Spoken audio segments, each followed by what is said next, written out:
psychologiques. Seigneur Dieu, nous les soumettons à tes pieds. Nous remettons tout entre tes mains et nous croyons par la foi que c'est toi, Seigneur Dieu, qui nous conduira, Seigneur Dieu, jusqu'à notre dernier souffle.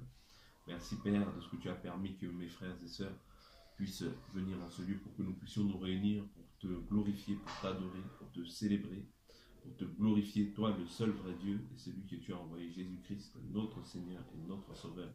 Celui qui a pris mes péchés à la croix et qui est mort et ressuscité. Celui qui a permis qu'aujourd'hui nous puissions avoir le souffle de vie. Celui qui nous donne de quoi nous vêtir, de quoi manger.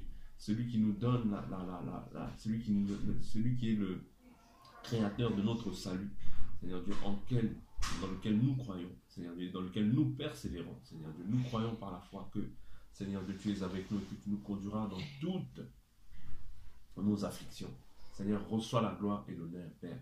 Nous prions aussi, Seigneur Dieu, pour ces personnes, Seigneur Dieu, qui sont dans les difficultés, notamment, Seigneur Dieu, la sœur Joséphine, Seigneur Dieu, avec qui j'ai eu aussi beaucoup à partager. Seigneur, je prie pour tout ce qui la dérange dès à présent, Seigneur Dieu. Je prie vraiment que tu puisses la libérer, Seigneur Dieu, du joug dans lequel elle se trouve, dans le nom de Jésus. Que toute arme forgée contre elle, Seigneur Dieu, que toute pensée, Seigneur Dieu, de l'ennemi, Seigneur Dieu, qui vient l'affaiblir, Seigneur Dieu, que ce soit spirituellement, physiquement, Seigneur Dieu, qu'il puisse être aboli et anéanti dans le nom puissant et glorieux de Jésus. Seigneur, je prie aussi pour cette sœur qui est aux États-Unis, Seigneur Dieu, dont je ne connais point le nom. Mais Seigneur, toi, tu la connais, Seigneur Dieu. Toi, tu la connais, Seigneur Dieu. Toi, tu sais, Seigneur Dieu, les difficultés, Seigneur Dieu, qu'elle peut passer, Seigneur Dieu. Mais nous prions pour elle, Seigneur Dieu, afin que toute arme forgée contre tout son foyer, contre elle, contre ces pensées, Seigneur Dieu, qui lui font peut-être défaut, Seigneur Dieu, puisse être abolie et anéantie au nom de Jésus. Seigneur, je te prie aussi, Seigneur Dieu, pour ce cas de Pierre-Yves, Seigneur Dieu. Cette femme, Seigneur Dieu, cet enfant, cette femme, Seigneur Dieu, qui a des problèmes, Seigneur Dieu. Je prie vraiment que tu puisses venir à son secours, Seigneur Dieu, et la délivrer, Seigneur Dieu, des ténèbres, Seigneur Dieu, des ténèbres, des pensées ténébreuses, Seigneur Dieu, dans lesquelles ils sont, Seigneur Dieu, qu'ils puissent parvenir au salut et à la repentance en Jésus-Christ. Père, je te prie aussi, Seigneur Dieu, pour ma famille, Seigneur Dieu, pour lequel je ne cesserai de prier, pour lequel je prie constamment, Seigneur Dieu, afin que tu puisses les délivrer, Seigneur Dieu, de toute forme de religiosité dans laquelle ils sont, pour qu'ils puissent te servir avec un cœur sincère. Seigneur, tu connais les croyances de mes parents, de ma famille. Seigneur, tu connais les croyances de ma mère, Seigneur Dieu, auxquelles elle est attachée fermement. Seigneur Dieu, mais toi seul qui te révèle, Seigneur Dieu. Révèle-toi, Seigneur Dieu, comme tu t'es révélé à Moïse, comme tu t'es révélé, Seigneur Dieu, aux apôtres et aux prophètes. Seigneur Dieu, révèle-toi à ma famille. Révèle-toi, Seigneur Dieu, davantage à nous-mêmes, Seigneur Dieu, pour que nous puissions, Seigneur Dieu, avoir aucun doute dans notre cœur, Seigneur Dieu. Car le malin, Seigneur Dieu, est là pour nous faire douter, Seigneur Dieu. Mais nous croyons par la foi, Seigneur Dieu, que toi, Seigneur Dieu, tu es le seul et unique Dieu. C'est pourquoi viens te révéler davantage à ton peuple, à ton église, Seigneur Dieu, pour qu'ils te suivent fidèlement, avec crainte et tremblement, Seigneur Dieu. Viens, Seigneur Dieu, nous ouvrir davantage les yeux spirituels, Seigneur Dieu, pour que nous puissions voir ce que le monde ne voit pas. Seigneur, si tu nous as appelés, Seigneur Dieu, des ténèbres à la lumière, Seigneur Dieu, ce n'est pas en vain, Seigneur Dieu. Accorde-nous ta grâce, Seigneur Dieu, de pouvoir persévérer dans la grâce, Seigneur Dieu. Que toute forme de lourdeur qui peut animer mes frères soit anéantie dès à présent dans le nom de Jésus. Que toi seul tu te glorifies, Seigneur Dieu, dans la chair de tout un chacun. Dans nos pensées, Seigneur Dieu, que tu sois glorifié. Dans nos cœurs, Seigneur Dieu, que tu prennes la place. Dans le nom de Jésus. Seigneur, je prie aussi pour les familles de chacun d'entre nous, Seigneur Dieu, en ce lieu, Père éternel. Que tu puisses fortifier nos familles. Que tu puisses nous aider à marcher par l'Esprit, Seigneur Dieu. Que tu puisses nous aider à persévérer, Seigneur Dieu. Dans les jeûnes, dans les prières, dans toute forme de sacrifice et toutes les armes que tu nous as données, Seigneur Dieu. Que tu puisses nous aider à nous en servir, Seigneur Dieu. Contre toute pensée de l'ennemi, contre tous les traits enflammés de l'ennemi. Dans le nom de Jésus, nous déclarons, Seigneur Dieu, que toi, tu es le seul et unique Dieu, Seigneur Dieu. Nous croyons, Seigneur Dieu, que c'est toi qui permets, Seigneur Dieu, que nous puissions arriver, Seigneur Dieu, qui permettra que nous puissions arriver à cette terre, Seigneur Dieu. À cette terre, Seigneur Dieu, nouvelle, Seigneur Dieu, que tu as inaugurée, Seigneur Dieu. Nous remettons tout entre tes saintes et belles mains. Père, je prie aussi pour ma femme, Seigneur Dieu. Elle qui, Seigneur Dieu, actuellement ne se sent pas très bien, Seigneur Dieu, n'a pas une bonne santé, Seigneur Dieu. Je prie pour elle, Seigneur Dieu, afin que tu puisses vraiment la garder, la fortifier, Seigneur Dieu, dans toutes les épreuves qu'elle passe, Seigneur Dieu. Je prie, Seigneur Dieu, pour notre sœur aussi qui est en Belgique, Seigneur Dieu. Elle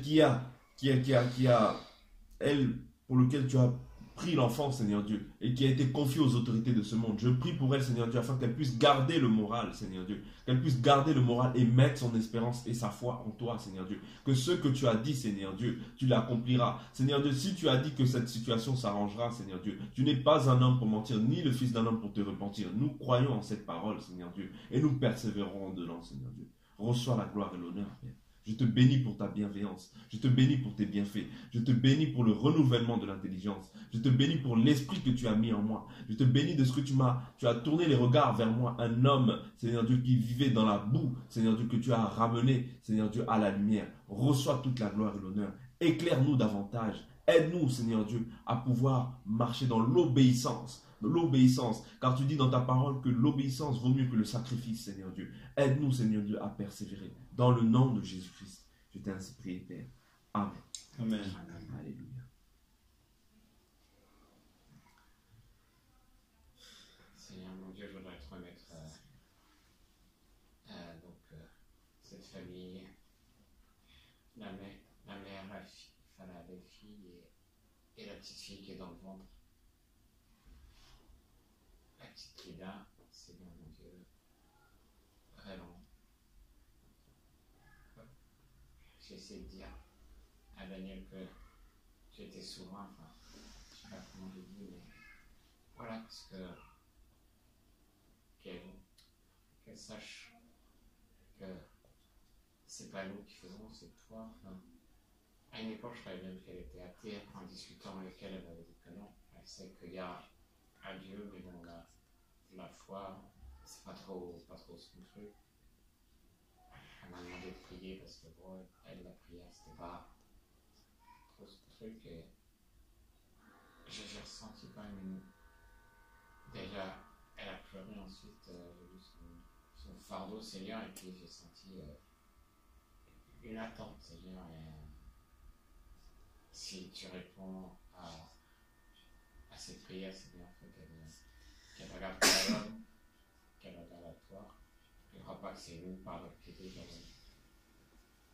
reçu quelque chose de Dieu, mais qu'elle tourne les regards vers toi.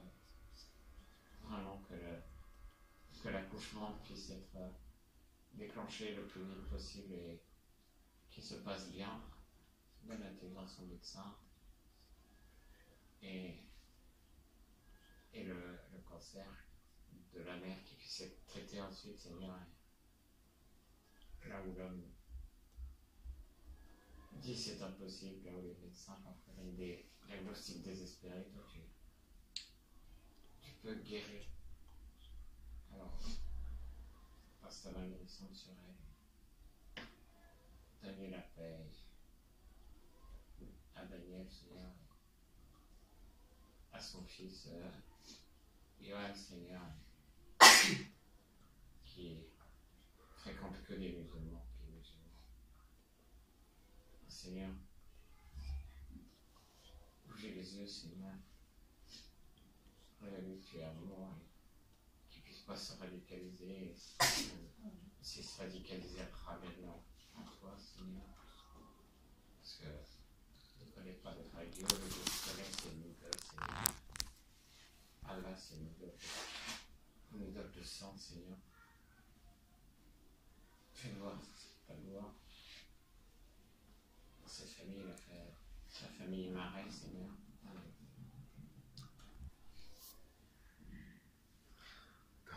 L'Esprit de Dieu agit en moi, je chante comme David. Quand l'Esprit de Dieu agit en moi, je chante comme David. Je chante comme David. Je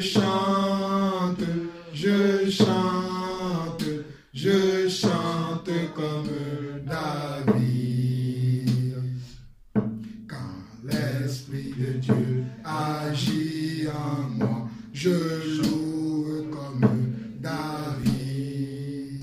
Quand l'Esprit de Dieu agit en moi, je loue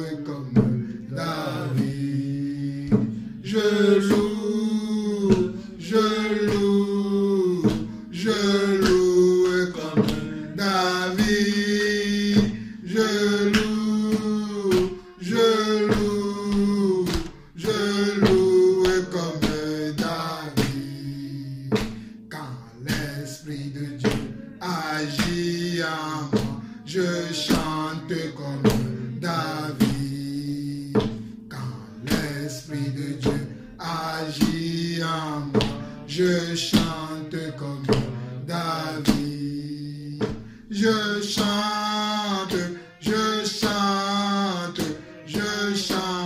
comme David.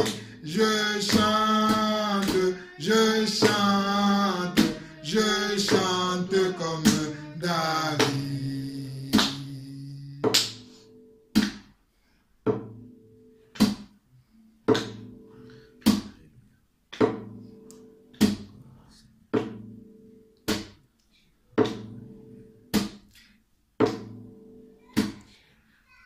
L'Esprit de Dieu agit en moi, j'ai la foi comme Joseph. Quand l'Esprit de Dieu agit en moi, j'ai la foi comme Joseph. J'ai la foi comme Joseph. J'ai la foi comme Joseph. J'ai la foi comme Joseph.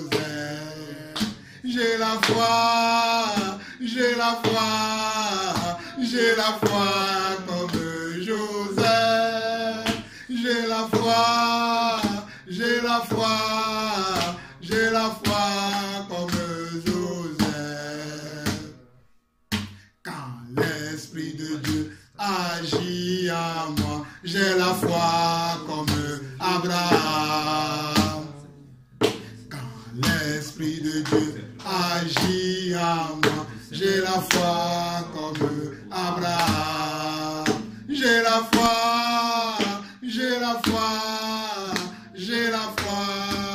comme Abraham. J'ai la foi comme Abraham. J'ai la foi comme Sarah. J'ai la foi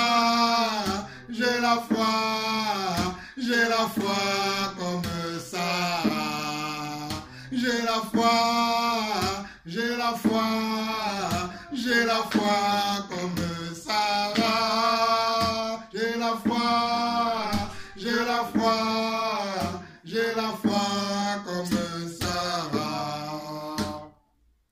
Quand l'Esprit de Dieu agit en moi, j'ai la foi comme Moïse. Quand l'Esprit de Dieu agit en moi, j'ai la foi comme Moïse. J'ai la foi comme Moïse. J'ai la foi comme Moïse. J'ai la foi comme Moïse. J'ai la foi comme Moïse. Quand l'Esprit de Dieu agit en moi, je loue comme Moïse. Quand l'Esprit de Dieu agit en moi, je loue comme Moïse. Je loue comme Moïse. Je loue comme Moïse. Je loue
l'Esprit de Dieu pénètre en moi, je chante comme David.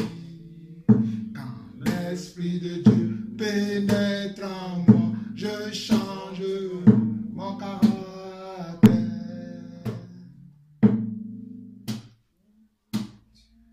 Je change mon caractère. Je change mon caractère. Je change mon caractère. Je change mon caractère. Quand l'Esprit de Dieu pénètre en moi, je change ma vie de foi. Quand l'Esprit de Dieu pénètre en moi, je change ma vie de foi. Je change ma vie de foi. Je change ma vie de foi. Je change ma vie de foi. Je change ma vie de foi. Quand l'Esprit de Dieu pénètre en moi, j'ai la foi comme Jésus. Quand l'Esprit de Dieu pénètre en moi, j'ai la foi comme Jésus. J'ai la foi de Yeshua. J'ai la foi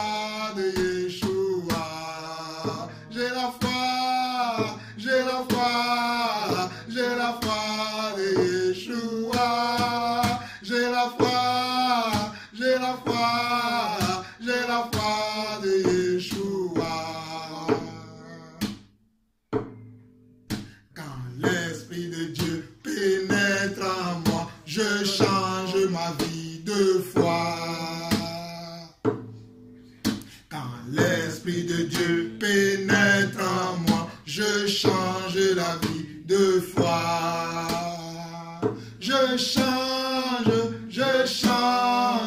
Je change ma vie de foi. Je change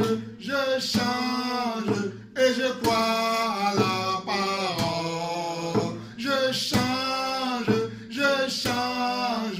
et je médite la parole. Je change, je crois à Dieu. Je change, j'ai foi en Dieu. Je change, je crois en Dieu. Agis en moi, je chante. Je rejette le découragement. Agis en moi, je rejette le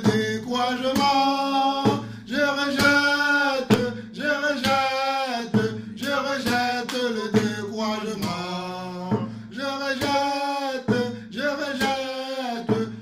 rejette le découragement. Je rejette le découragement. Je rejette le découragement.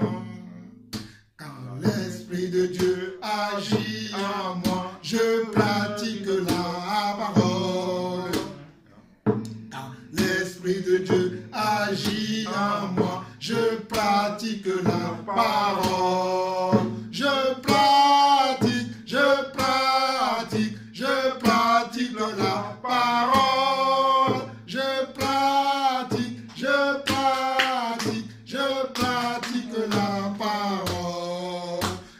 pratique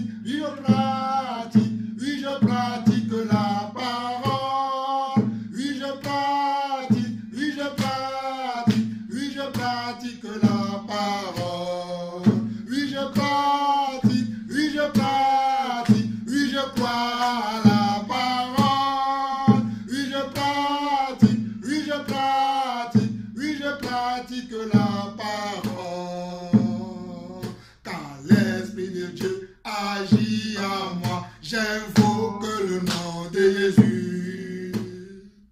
Quand l'Esprit de Dieu agit en moi, j'invoque le nom de Yeshua. J'invoque le nom de Jésus. J'invoque le Messia. J'invoque le Messia. J'invoque le Messia.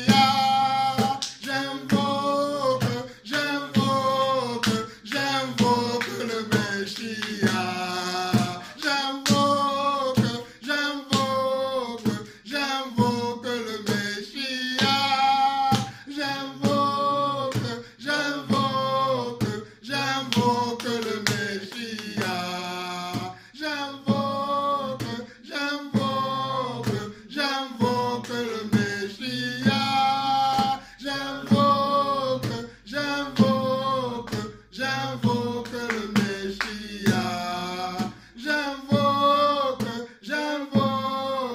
J'invoque le Messia. J'invoque le Messia. J'invoque le Messia. Le Messia. Le Messia. Le Messia. Le Messia. Le Messia. Le Messia. Le Messia. Quand l'Esprit de Dieu agit en moi, j'invoque le Messia. Quand l'Esprit de Dieu agit en moi, j'invoque le Messia. J'invoque le Messia.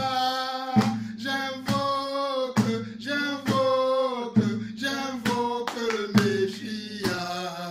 J'adore le Messia. J'adore le Messia. Je loue le Messia.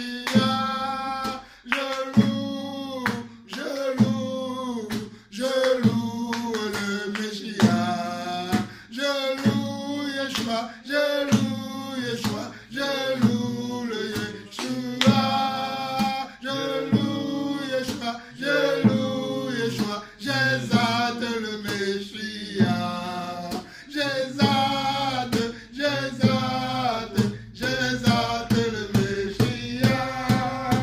J'exalte le Messia.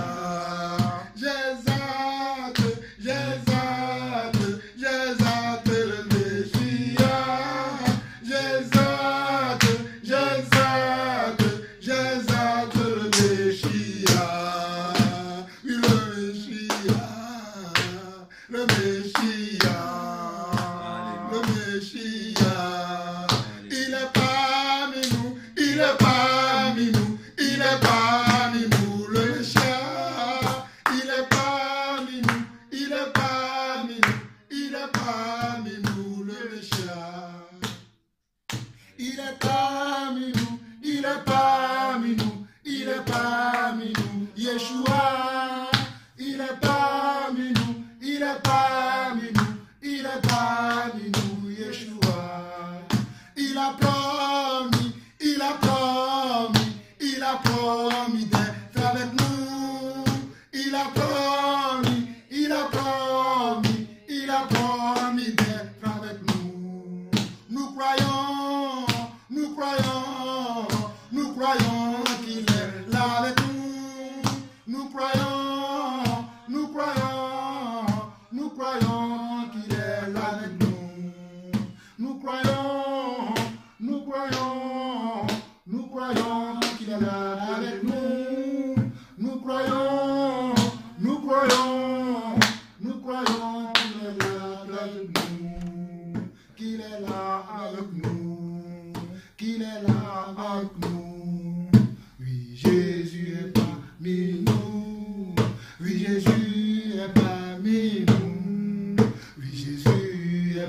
parmi nous.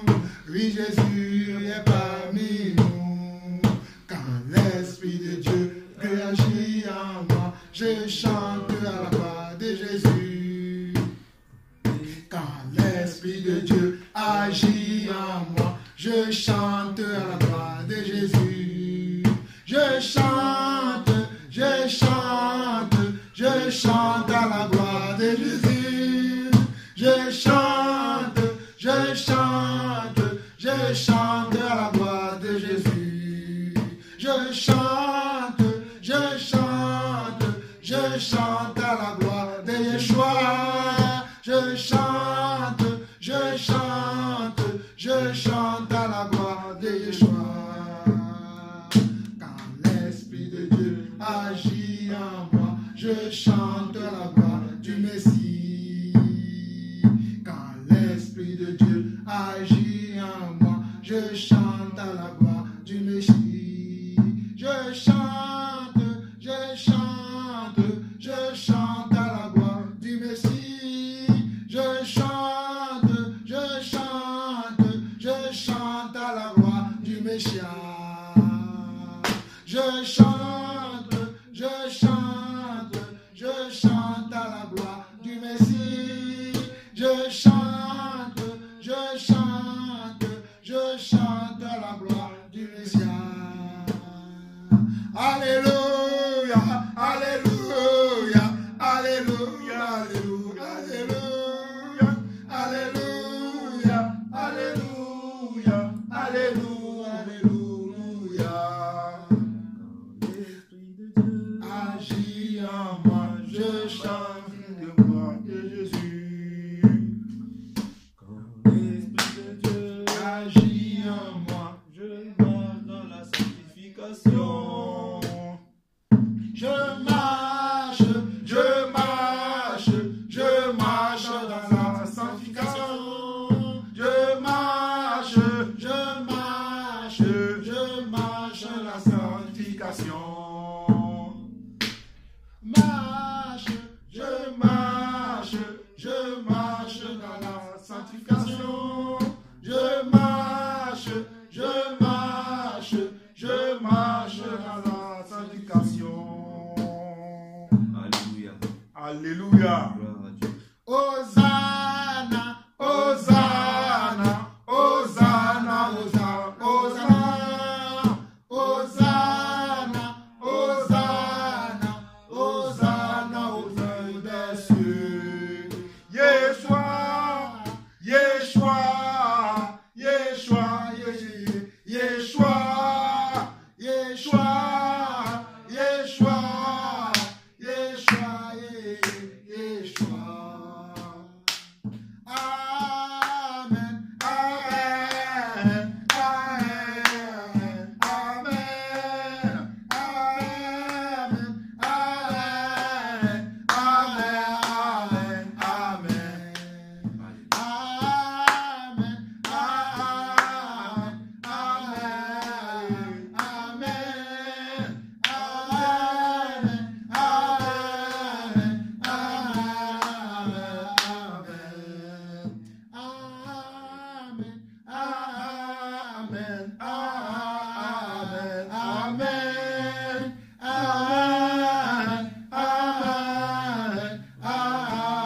amen, amen.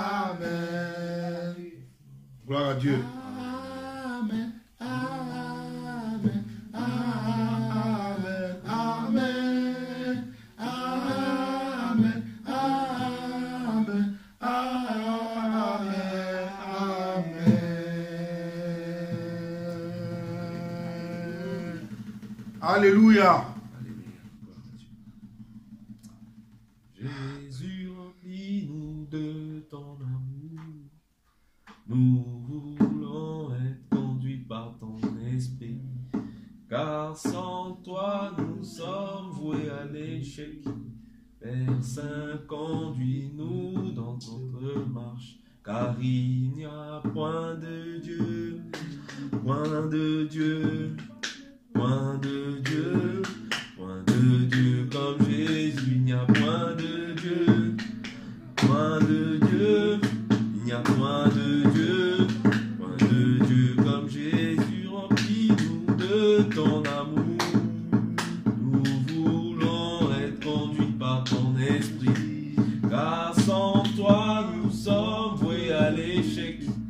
Père Saint, conduis-nous dans cette marche.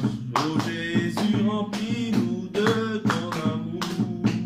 Nous voulons être conduits par ton esprit, car sans toi nous sommes voués à l'échec. Père Saint, conduis-nous dans cette marche, car il n'y a point de Dieu, il n'y a point de Dieu, il n'y a point de Dieu, il n'y a point de Dieu comme Jésus, il n'y a point de Dieu, il n'y a point de Dieu, il n'y a point de Dieu, point de Dieu comme Jésus, remplis-nous de ton amour. Nous voulons être conduits par ton esprit, car sans toi nous sommes voués à l'échec. Père Saint, conduis-nous dans cette voie, car il n'y a point de Dieu, point de Dieu, point de Dieu, et là, point de Dieu comme Jésus, il n'y a point de Dieu, il n'y a point de Dieu, il n'y a point de Dieu, il n'y a point de Dieu comme Jésus, il n'y a point de Dieu, il n'y a point de Dieu, il n'y a point de Dieu, il n'y a point de Dieu comme Jésus, il n'y a point de Dieu, il n'y a point de Dieu, il n'y a point de Dieu, il n'y a point de Dieu comme Jésus, remplis-nous de ton amour. Nous voulons être conduits par ton esprit, car sans toi nous sommes voués à l'échec. Père Saint, conduis-nous dans cette marche. Jésus, remplis-nous de ton amour.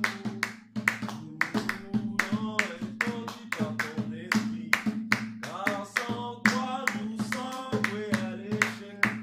Père Saint, conduis-nous dans cette marche. Oh Jésus, remplis-moi de ton esprit. Je veux être conduit par ton esprit, car sans toi nous sommes voués à l'échec.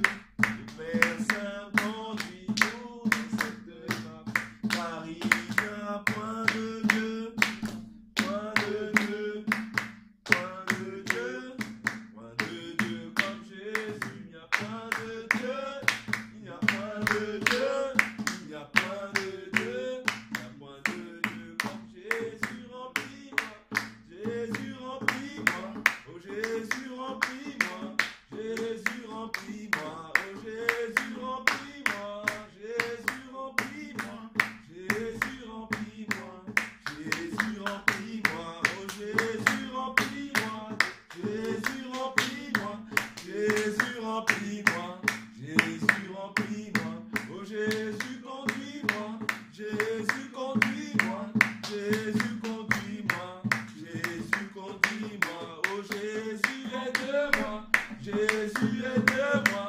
Jésus aide-moi, Jésus aide-moi, au secours, au secours, au secours, viens notre secours, Jésus remplis-moi de ton amour. Nous voulons être conduits par ton esprit, car sans toi nous sommes voués à l'échec. Père Saint, conduis-nous dans cette... Alléluia, alléluia, alléluia. Seigneur, sois glorifié. Seigneur, merci pour la présence de mes frères. Merci, Seigneur Dieu, de ce que tu permets que nous puissions encore te louer, te célébrer. Merci, Seigneur Dieu, de ce que tu nous donnes encore le souffle de vie, de ce que tu nous permets encore d'être parmi les vivants, Seigneur Dieu. Nous savons, Seigneur Dieu, qu'il est réservé à un homme de mourir une seule fois, après quoi vient le jugement. Aide-nous à prendre conscience de notre salut. Aide-nous, Seigneur Dieu, à prendre conscience que c'est par grâce que nous avons été sauvés, que tu as regardé vers nous, Seigneur Dieu. Nous qui vivions tous dans la boue, Seigneur Dieu, tu as regardé à des hommes païens, Seigneur Dieu, à des étrangers aux alliances de Dieu, Père éternel. Tu nous as greffés, Seigneur Dieu, à Israël, ton peuple, ton élu, Seigneur Dieu. Le sein sur lequel tu as mis, cet Israël sur lequel tu as mis toute ton affection, Père éternel. Merci, Seigneur Dieu, d'avoir regardé aux nations païennes. Merci de t'être tourné vers nous. Merci, Seigneur Dieu, de ce que tu as accompli, Seigneur Dieu, pour nous. Père éternel, je te bénis pour ta bienveillance, pour tes bienfaits. Merci encore de ce que tu nous as préservé tout un chacun durant cette semaine, Seigneur Dieu. Aide-nous, Seigneur Dieu, à ne pas tomber sous les filets du malin, Seigneur Dieu. Père éternel, Car quand nous partirons ici, Seigneur Dieu, tout un chacun, nous mènerons nos vies, Seigneur Dieu. Père, tu dis que si nous sommes ressuscités avec Christ, Seigneur Dieu, que nous recherchions les choses d'en haut et non pas les choses d'en bas, Seigneur Dieu. Aide-nous afin que toute œuvre de la chair, toute pensée de la chair soit crucifiée en nous, Seigneur Dieu, et que nous demeurions fermes par l'Esprit, Seigneur Dieu. Que nous marchions par l'Esprit, Seigneur Dieu, et non par la vue, non par la chair, Seigneur Dieu. Aide-nous, Seigneur Dieu, car tu dis qu'il n'y a aucune condamnation, mais pour ceux qui marchent selon l'Esprit. Non pas pour ceux qui marchent selon la chair, Seigneur Dieu, car tu ne prends pas plaisir, Seigneur Dieu, à ceux qui foulent ta grâce aux pieds, Seigneur Dieu. C'est pourquoi aide-nous tout un chacun en tant que nous sommes, Seigneur Dieu, dans nos difficultés que nous rencontrons, tout un chacun, car nous savons que nous sommes tous différents, Seigneur Dieu. D'autres ont à traiter leur caractère, d'autres ont à traiter l'impudicité, d'autres ont à traiter la convoitise. Seigneur Dieu, nous sommes tous différents, Seigneur Dieu. Mais aide-nous, Seigneur Dieu. C'est pourquoi tu nous as formé un corps. Tu nous as formé un corps, nous sommes les membres d'un corps, Seigneur Dieu, pour pouvoir nous fortifier, Seigneur Dieu, les uns les autres, Seigneur Dieu, pour que nous puissions, Seigneur Dieu, nous exhorter, Seigneur Dieu, Père éternel. Aide-nous, Seigneur Dieu, à demeurer ferme, Seigneur Dieu, et à mettre notre espérance en toi, le Dieu qui sauve, le Dieu qui libère, le Dieu qui délivre, le Dieu qui renouvelle notre intelligence. Aide-nous à ne pas nous conformer au siècle présent, Père éternel. Car tu dis que le monde, sous sa forme, Seigneur Dieu, est sous l'emprise du malin. C'est pourquoi aide-nous, Seigneur Dieu, à pouvoir vraiment sortir du monde, Seigneur Dieu. Parce que tu ne nous as pas appelés, Seigneur Dieu, pour que nous reproduisions les œuvres du monde, mais pour que nous portons du fruit digne de la repentance, pour que nous soyons des lumières pour ceux qui vivent dans la mort, Seigneur Dieu, dans la mort spirituelle, Seigneur Dieu. C'est pourquoi aide-nous, Seigneur Dieu, afin que partout où nous passions, Seigneur Dieu, nous soyons ces lumières-là, Seigneur Dieu, qui éclairent les ténèbres, Seigneur Dieu, qui éclairent les ténèbres, Seigneur Dieu, ô Père éternel, non par religiosité, Seigneur Dieu, mais par la foi, Seigneur Dieu. Nous croyons que nous sommes, Seigneur Dieu, ces pierres vivantes qui éclairent ceux qui marchent dans les ténèbres, Seigneur Dieu. Que la gloire te soit rendue à toi et à toi seul. Merci, Seigneur Dieu. Conduis ton église, Seigneur Dieu. Conduis ton église comme au premier jour de la Pentecôte, jusqu'à ce que tu reviennes, Seigneur Dieu. Conduis ton église, Seigneur Dieu, pour que nous puissions nous sanctifier, pour que nous puissions marcher dans la crainte, avec tremblement, parce que tu as dit dans ta parole, Seigneur Dieu, si vous m'aimez, gardez mes commandements. Aide-nous, Seigneur Dieu, à pouvoir garder tes commandements en tout temps, en tout lieu et en toutes circonstances, Seigneur Dieu. Je m'en remets à toi, Seigneur Dieu. Que la gloire te soit rendue à toi et à toi seul, dans le nom puissant, glorieux, majestueux de notre Seigneur et Sauveur de gloire, Jésus-Christ. Je t'ai ainsi prié. Amen. Amen. Amen. Amen. On va prendre la parole. J'ai deux propositions ou invitations à faire. Je ne sais pas si ça vous convient, parce que je vais partir 3 semaines dans un autre foyer. Je ne sais pas si ce sera novembre ou décembre. Donc je demande à l'assistante sociale. Est-ce que d'ici la fin du mois, on essaierait de faire comme on avait parlé une fois, d'aller manger au restaurant ensemble? Et la deuxième invitation, c'est... Ça fait pas mal de semaines quand même qu'on ne s'est pas réunis, je veux dire, de temps en temps en semaine, on se voyait, ça fait un petit moment pratique qu'on ne s'est pas vu l'autre jour que le dimanche, soit le samedi quand tu es en repos, ou les autres soirs, un peu l'après-midi, toujours un peu l'après-midi avant que tu ailles travailler, que ça. C'est vrai. Ok. Bon, on va prendre 2 Samuel. 2 Samuel. Seigneur, aide-moi. Au nom de Jésus-Christ. 2 Samuel. Je pense que c'est le chapitre 24, c'est-à-dire le dernier chapitre de 2 Samuel, si je ne me trompe pas. Seigneur, s'il te plaît, aide-moi.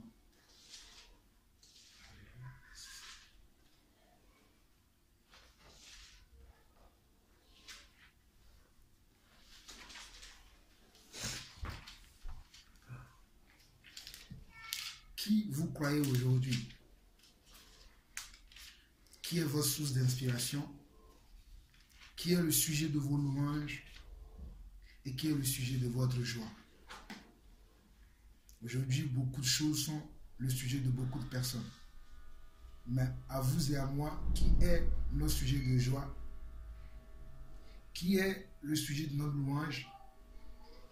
Et à quoi croyons-nous?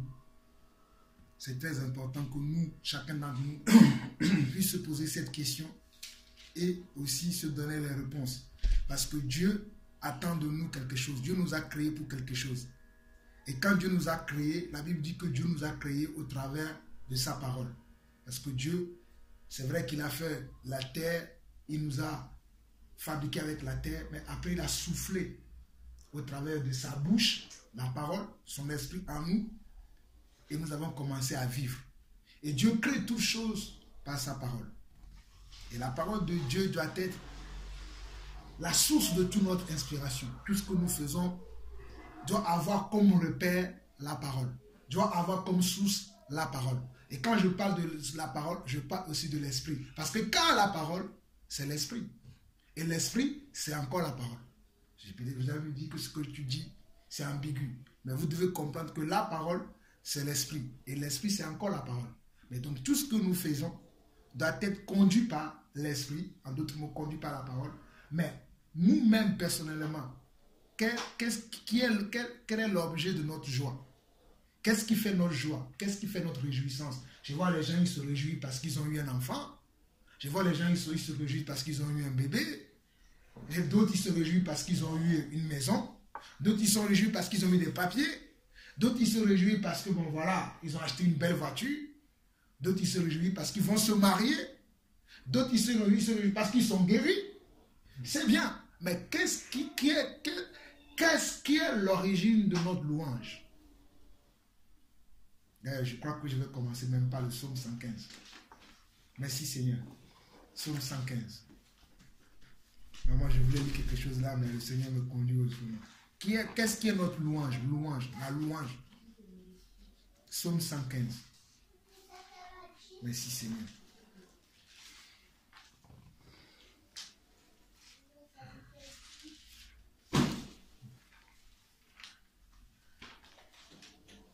Moi, j'aime louer le Seigneur. Je ne sais pas vous, mais je peux passer toute une journée à louer le Seigneur parce que le Seigneur est grand, le Seigneur est puissant, le Seigneur est fort.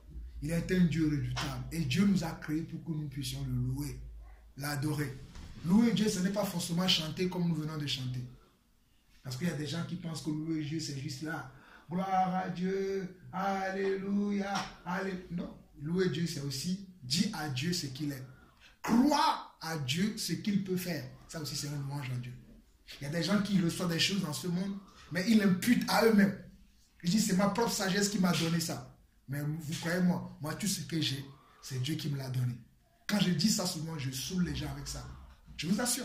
Quand je dis ça souvent, ils se disent, mais attends, nous, on ne connaît pas Dieu, mais on a un travail comme toi. On ne connaît pas Dieu, on a un papier comme toi. On ne connaît pas Dieu, on a une maison comme toi.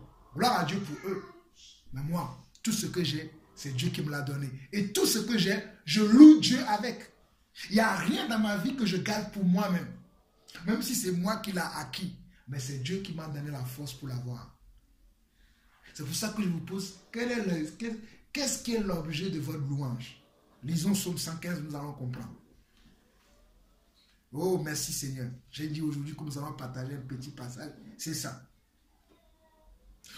Le psaume commence par « Non pas à nous, l'Éternel, non pas à nous, mais à ton nom, donne gloire à cause de ta bonté, à cause de ta fidélité. » Le tout premier verset commence « Non pas à nous, Éternel, non pas à nous, mais à ton nom, donne gloire à cause de ta bonté, à cause de ta fidélité. » Aujourd'hui, les gens ne veulent pas reconnaître la gloire de Dieu. Ils volent la gloire de Dieu pour eux. Pour eux, ils sont plus sages que Dieu. Ils sont plus dans la connaissance que Dieu. Ils connaissent tout. Tout ce qu'ils vont dire, c'est concentré, c'est tourné vers eux. Et rien n'est tourné vers Dieu. Aujourd'hui, moi, je veux tout donner à Dieu parce que je n'ai rien. Je suis venu dans ce monde nu, je partirai nu. Je suis venu les mains vides, je partirai les mains vides. Mais celui qui m'a rempli les mains lorsque je suis cette terre, c'est lui. À lui soit toute chose. C'est pour ça que le psalmiste, notre père dans la foi, David, que j'ai chanté tout à l'heure, que j'ai la foi comme David, parce que quand je lis la parole de David, les paroles que David a écrites, ça m'inspire beaucoup. C'est David qui a dit, non pas à nous, Éternel, non pas à nous, mais à ton nom donne gloire à cause de ta bonté, à cause de ta fidélité. Dieu est bon envers nous, Dieu est fidèle envers nous. Car dans le livre de Timothée, on dit que Dieu ne peut pas se renier lui-même. Nous pouvons le renier, mais lui ne nous renie pas. Le problème est toujours chez nous, le problème n'a jamais été chez lui. Verset 2. Pourquoi les nations diraient-elles, où est donc leur Dieu? Pourquoi les nations diraient-elles, où est donc leur Dieu? Les nations ne disent-elles pas aujourd'hui où sont leurs dieux? Je ne sais pas pour vous, mais moi dans ma famille, les gens se posent des questions, où est le Dieu de Jean-Paul? Oh oh, j'aime ça. Les gens se disent, où est son Dieu? Il nous parle tout le temps de son Dieu. Il nous saoule à longueur de journée de son Dieu. Où est-il, son Dieu? Où est-il, son Dieu? Où est-il, son Dieu? Oh mes frères, où est votre Dieu? Mais la réponse est ici. Où est-il, son Dieu? Parce qu'on ne voit pas son Dieu. On ne le voit pas. Mais tout le temps, oui, Dieu, oui, ceci, Dieu m'a béni, Dieu ceci, Dieu cela, Dieu mangeait, Dieu... Oui, il est où ce Dieu? Et la réponse est ici. Notre Dieu est au ciel. Il fait tout ce qu'il veut. Mon Dieu, il est au ciel. Il fait tout ce qu'il veut. Je n'ai besoin de prouver à qui que ce soit que oui, Dieu, il est là. Oui, il est là. Non, moi, je sais où il est. Il est au ciel. Et il fait ce qu'il veut. Que cela plaise à X, que cela n'en plaise à Y, Dieu fait ce qu'il veut. C'est pour ça d'ailleurs qu'il se nomme Dieu. Parce que Dieu est Dieu, celui qui a toutes les autorités, qui a toutes les puissances, toutes les capacités. C'est lui. Il fait tout ce qu'il veut. C'est pour ça qu'il se nomme Dieu. Mais il est où? Il est au ciel. Il ne se voit pas à l'œil nu. Dieu ne se voit pas à l'œil nu. Dieu se révèle à qui? À ses enfants, à ceux qui les cherchent, à ceux qui veulent le voir. Mais ceux qui se posent la question, il est où, il est où? Dieu ne les voit pas. Mais ceux qui se demandent, ah, je veux rencontrer ce Dieu. On m'a toujours parlé de ce Dieu. On m'a toujours dit qu'il y a un Dieu. Ah, je veux voir ce Dieu-là. Dieu se révèle à ce genre de personnes. Dieu se révèle à ceux-là qui ne l'ont pas vu, mais qui dans leur cœur, ils le glorifient. Qui tout leur jour dans leur esprit, ils passent leur jour, leur temps à glorifier ce Dieu-là. Dieu se révèle à ces personnes-là. Ah, si tu veux que Dieu se révèle à toi, commence déjà à le glorifier. Commence déjà à le louer, même si tu ne le vois pas. Oh, mes frères, si vous pouvez savoir, j'aime louer le Seigneur, même si je ne vois rien. Même si des fois je loue, ma voix part. Je n'ai même plus de son dans ma voix, mais je continue toujours à louer le Seigneur. Je le loue soit avec ma main, je le loue soit avec ma guitare, je le loue soit avec des danses comme ce matin. J'ai mis de la musique chez moi, j'ai tellement dansé avec mes enfants, on était tous dans la joie. On dansait. Pour qui? Pour Dieu. On ne dansait pas pour nous, on ne dansait pas pour les voisins, mais on dansait pour Dieu, parce qu'on écoutait les louanges, on dansait. Parce que la Bible dit, louez-le avec quoi? Avec des danses. Louez-le avec le luth et les tabourins. Louez-le en frappant des mains. Louez-le avec, c'est-à-dire avec tout ce qu'on a, nous pouvons louer Dieu. Mais c'est pour ça que je vous ai posé la question. Qui est-ce que vous louez aujourd'hui? Les gens, ils louent leur patron parce qu'il leur a donné un chèque. Les gens, ils louent leur travail parce qu'ils se sentent bien lorsqu'ils sont sur ce poste-là, lorsqu'ils mettent leur cravate, lorsqu'ils vont, les gens ils disent, ah oui, c'est lui le ministre. Ah oui, c'est lui le chef de l'entreprise. Oui, c'est lui ceci. Ils sont fiers. Moi, je veux qu'on me dise que c'est lui le fou de Dieu. C'est là que moi, je serai fier. Comment j'ai dit? Nos préférences, nos exigences ne sont pas les mêmes. Je continue la lecture. Verset 4. Leurs idoles sont de l'argent et de l'or. Elles sont l'ouvrage de la main des hommes. Elles ont une bouche et ne parlent point. Elles ont des yeux et ne voient pas. Elles ont des oreilles et n'entendent point. Elles ont un nez et ne sentent point. Elles ont des mains et ne touchent point. Des pieds et ne marchent point. Elles ne produisent aucun son dans leur gosier. Il leur ressemble ceux qui les fabriquent. Tous ceux qui se confient en elles, Israël, confie-toi en l'Éternel. Il est leur secours et leur bouclier. Maison d'Aaron, confie-toi en l'Éternel. Il est leur secours et leur bouclier. Regardez à partir du verset 4 jusqu'au verset 8. On dit, leurs idoles sont de l'argent et de l'or. Les gens vont dire, ah, les idoles aujourd'hui, ce n'est que les objets fabriqués soit en argent, soit en or. Mais lorsque tu travailles, quand on te paye encore. Si ton travail devient pour toi ton idole, ah, tu vas dire, oui, je ne suis pas dans l'idolâtrie. Tu seras surpris ce jour-là, lorsque le Seigneur te dira, tu étais un grand idolâtre. Beaucoup pensent que l'idolâtrie, c'est juste lorsqu'on s'agenouille devant une statuette, peut-être qui a une main qui ne parle pas, qui a une main mais qui ne peut pas bouger, qui a une main qui a une bouche mais qui ne parle pas, qui a des yeux qui ne voient pas. On pense qu'à ça. Mais l'idolâtrie est élargie aujourd'hui pour moi, qui vois comme Dieu voit. Oh, de plus en plus, je commence à voir comme Dieu voit et je bénis le Seigneur. Parce que mes yeux commencent à s'ouvrir sur beaucoup de choses sur lesquelles mes yeux n'étaient pas ouverts avant. Tu dis, ah oui, moi je ne suis jamais dans l'idolâtrie. Mais depuis que Dieu t'a donné un enfant, tu passes tout ton temps avec cet enfant. Depuis que Dieu t'a donné un mari, tu ne penses qu'à ce mari-là ou à cette femme-là. Depuis que tu as eu cette maison, oh, tu passes ta journée à la nettoyer, à la brosser. Mais tu oublies ton Dieu. Tu es dans l'idolâtrie. Je continue. Je vais relire encore. Leurs idoles sont de l'argent et de l'or. Elles sont l'ouvrage de la main de l'homme. Tout ce qui est l'ouvrage de ta main et qui retire ton attention te fait tomber dans l'idolâtrie. Je répète encore cette phrase. Tout ce qui est l'ouvrage de tes mains, c'est tes mains qui t'ont procuré cela. Mais maintenant, qui requiert et qui attire, qui bloque ton attention, te fait comment? Rentrer dans l'idolâtrie. Beaucoup d'entre nous aujourd'hui, si Dieu nous ouvre les yeux, nous verrons que nous sommes dans l'idolâtrie. Je relis encore pour que vous puissiez comprendre. On dit, leurs idoles sont de l'argent et de l'or. Elles sont l'ouvrage de la main des hommes. Les hommes n'ont-ils pas créé aujourd'hui les téléphones? Combien de personnes n'utilisent pas le téléphone aujourd'hui dans la journée? Je ne sais pas le nombre de fois, mais ils oublient de consulter Dieu. Qui a créé le téléphone? L'homme. Je ne dis pas de jeter nos téléphones, mais je dis d'en faire un bon usage. L'homme n'a-t-il pas créé la télévision? Qui a créé la télévision?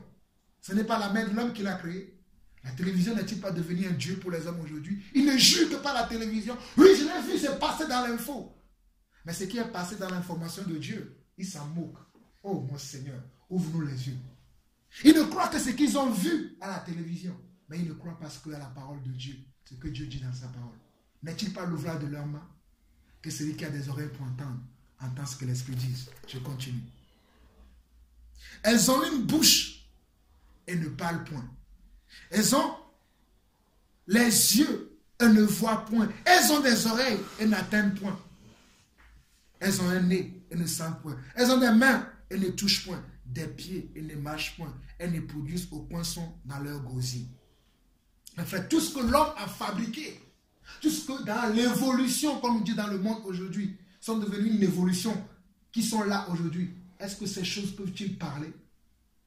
Agir? Est-ce que ces choses ont un mouvement spirituel comme vous et moi?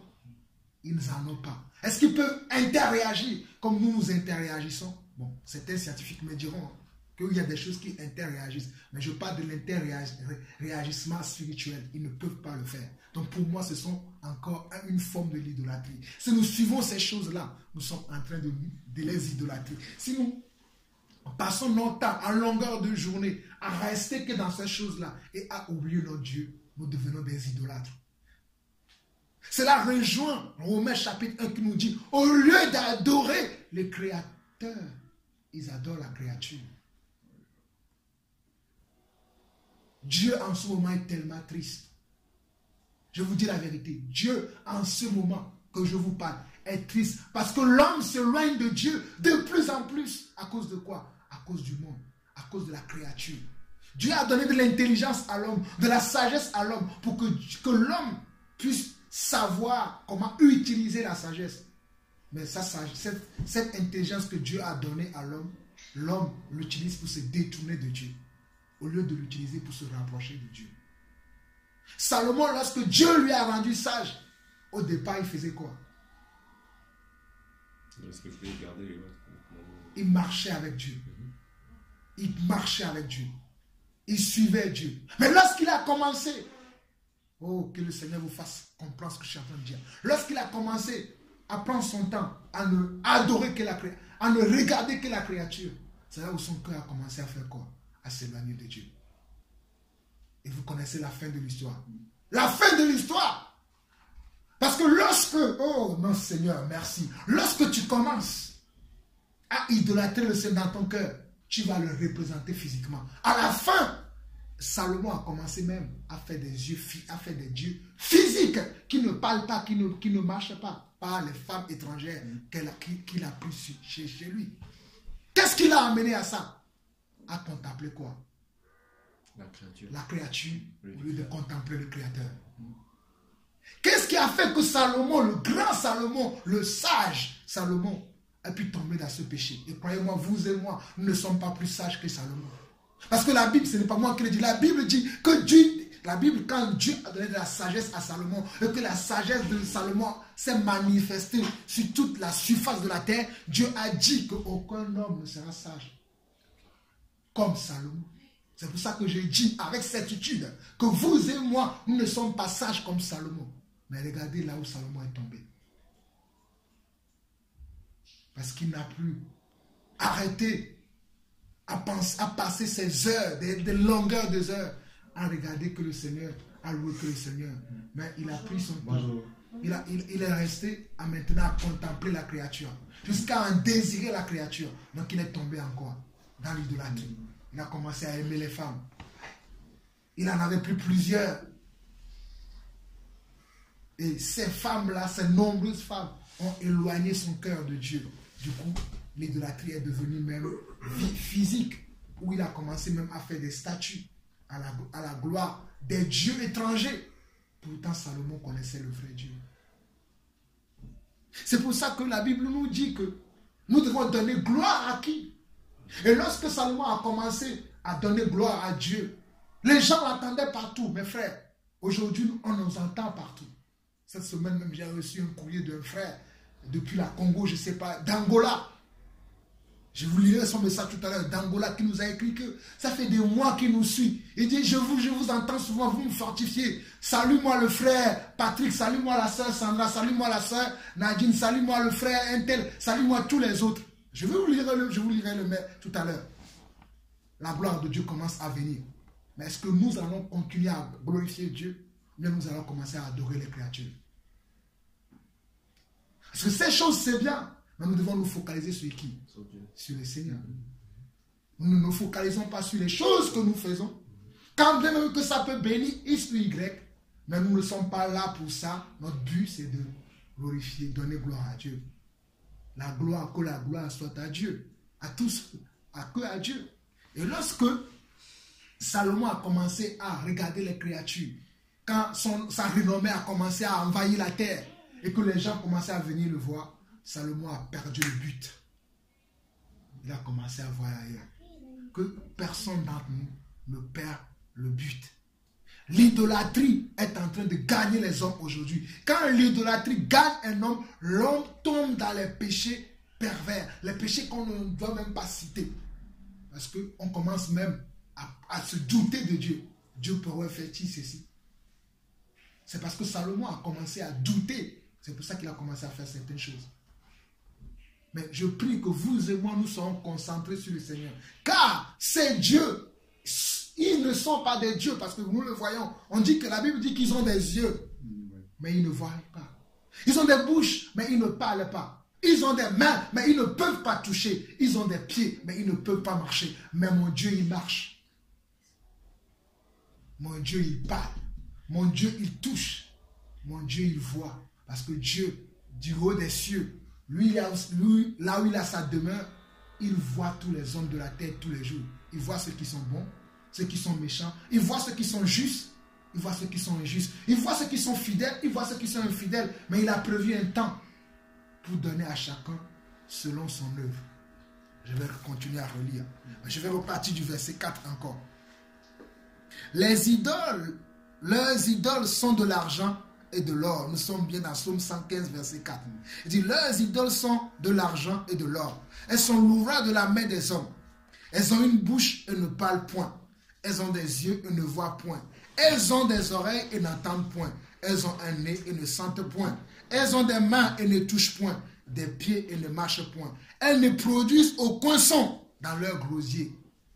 Elles ne produisent aucun son. Mais Dieu produit tellement de sons. Oh, si vous pouvez savoir, il a fait entendre sa voix. Quand les éclairs, comment vous appelez ça, les choses naturelles que nous voyons, et les tremblements de terre qui se passent, ça pose, c'est des sons. C'est qui est à l'origine de ça? C'est notre Dieu. Quand nous voyons le ciel, nous voyons les éclairs, le tonnerre.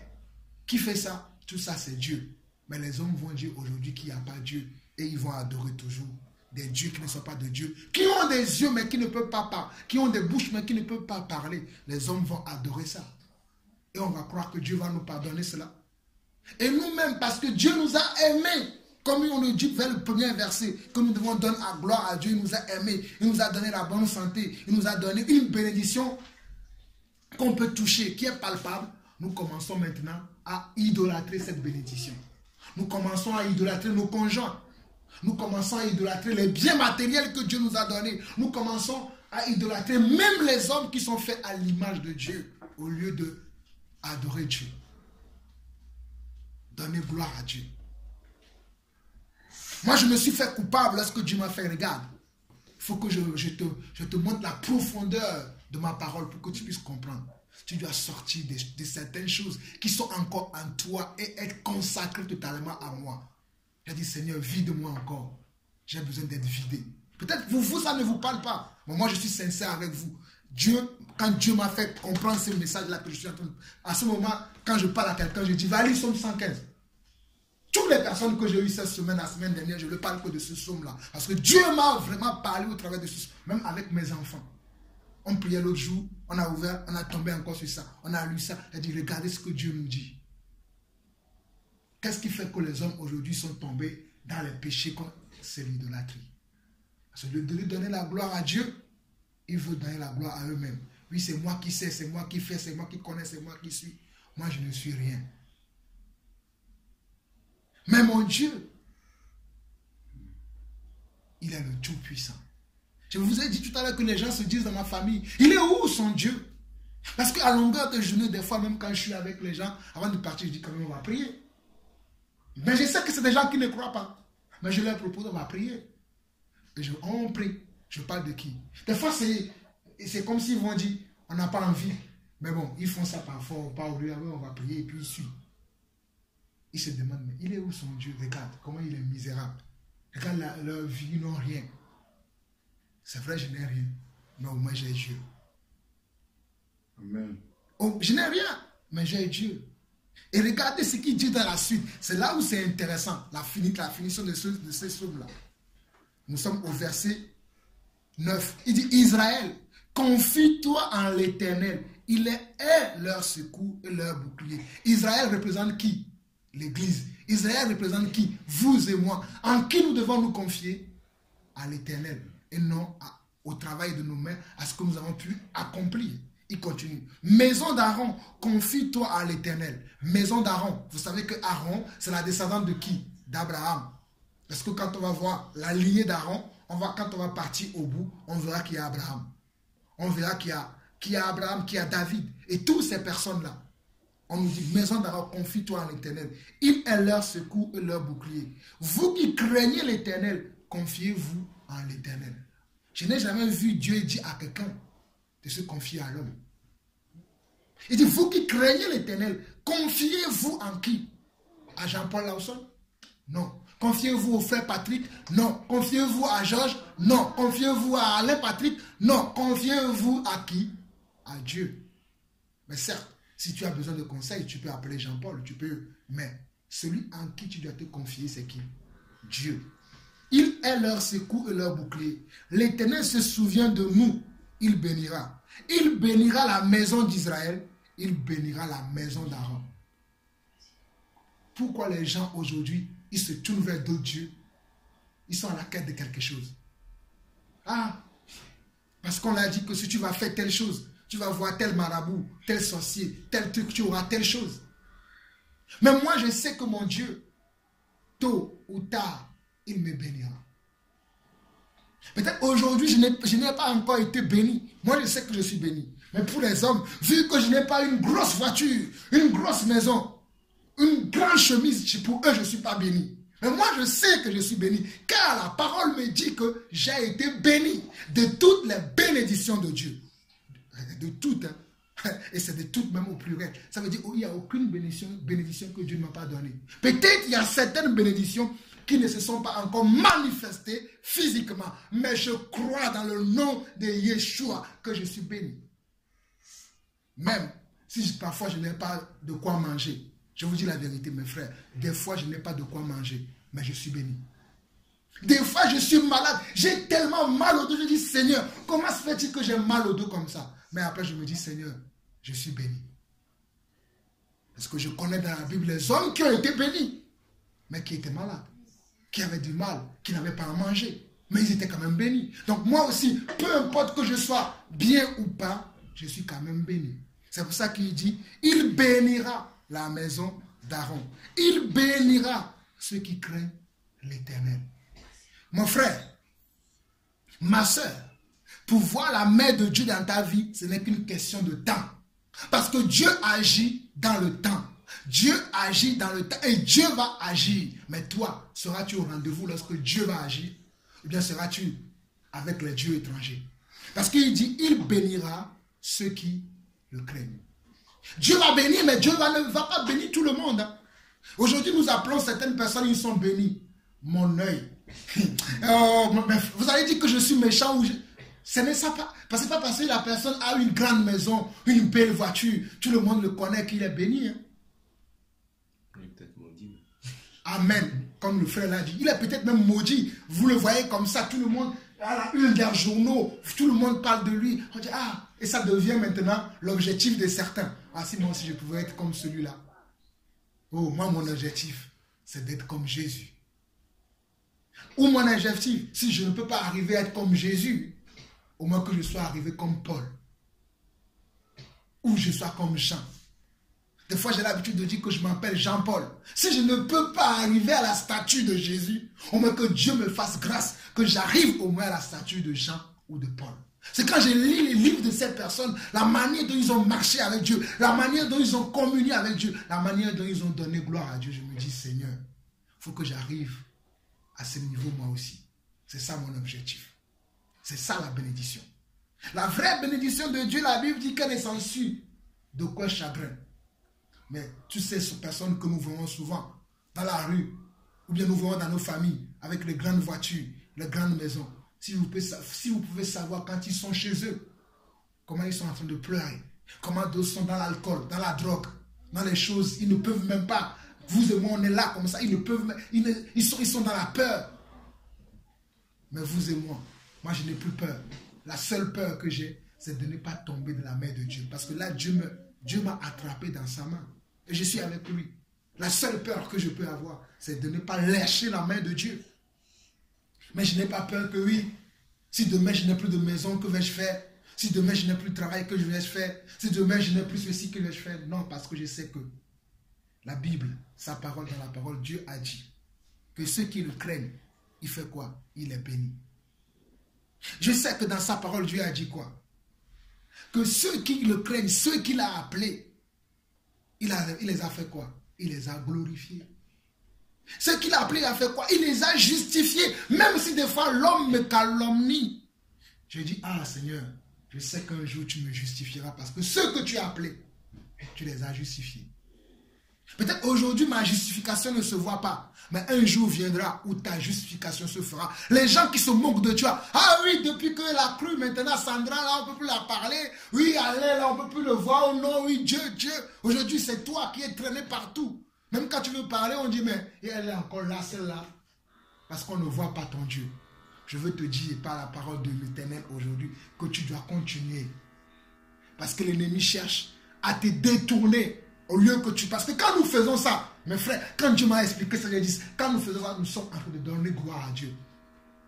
Et l'ennemi n'aime pas quand on donne gloire à Dieu.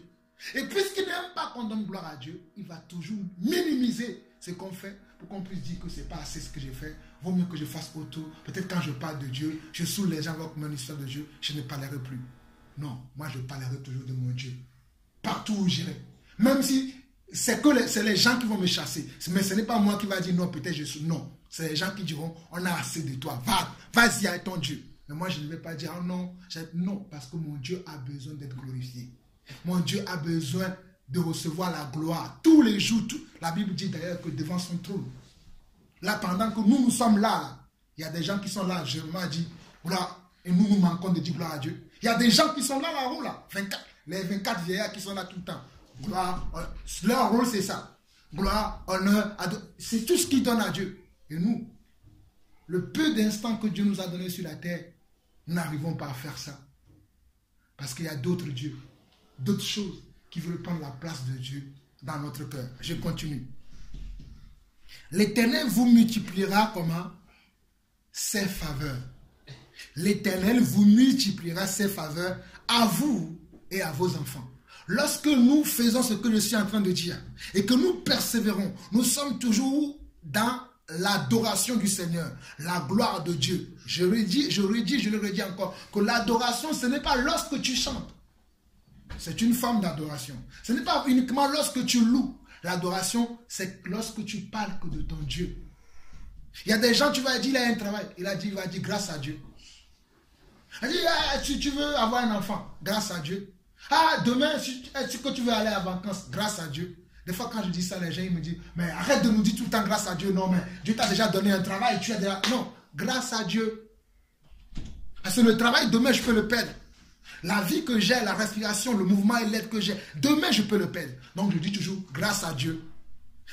Vous avez pensé que si je vous montre mes messages, quand quelqu'un me dit ça va, dit, moi et ma famille, nous allons bien par la grâce de Dieu. Je finis toutes mes phrases toujours par la grâce de Dieu. C'est quoi? Je suis en train de donner gloire à Dieu. Je ne me dis pas oui parce que je suis dans la bonne santé, je peux payer mon pain, mon sandwich, je peux payer mon poulet. Ah oui, gloire à... Non. Je fais tout par la grâce de Dieu. Et qu'est-ce que Dieu fait à ces gens? Il dit, l'Éternel vous multipliera ses faveurs à vous et à vos enfants.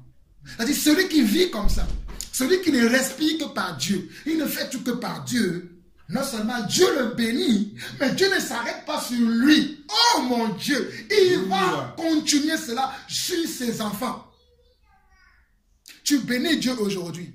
Peut-être de ton vivant, tu ne seras pas... Le but, ce n'est pas qu'on soit connu des hommes. Peut-être de ton vivant, tu ne seras jamais connu.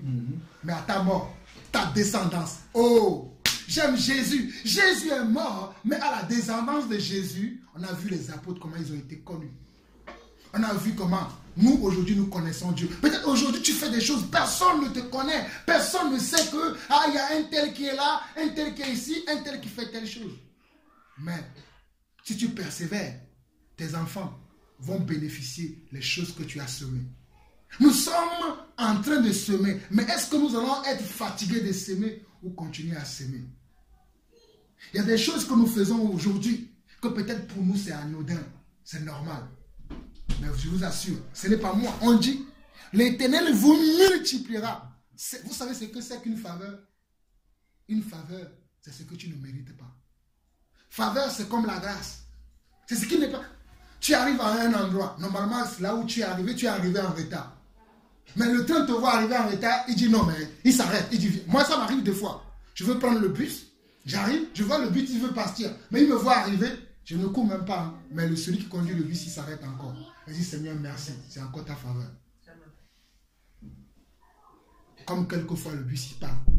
Mais quelquefois le bus, il s'arrête. Je parle de ces choses pour vous montrer c'est quoi le mot, la signification du mot la faveur. Faveur, c'est quelque chose que tu ne mérites pas.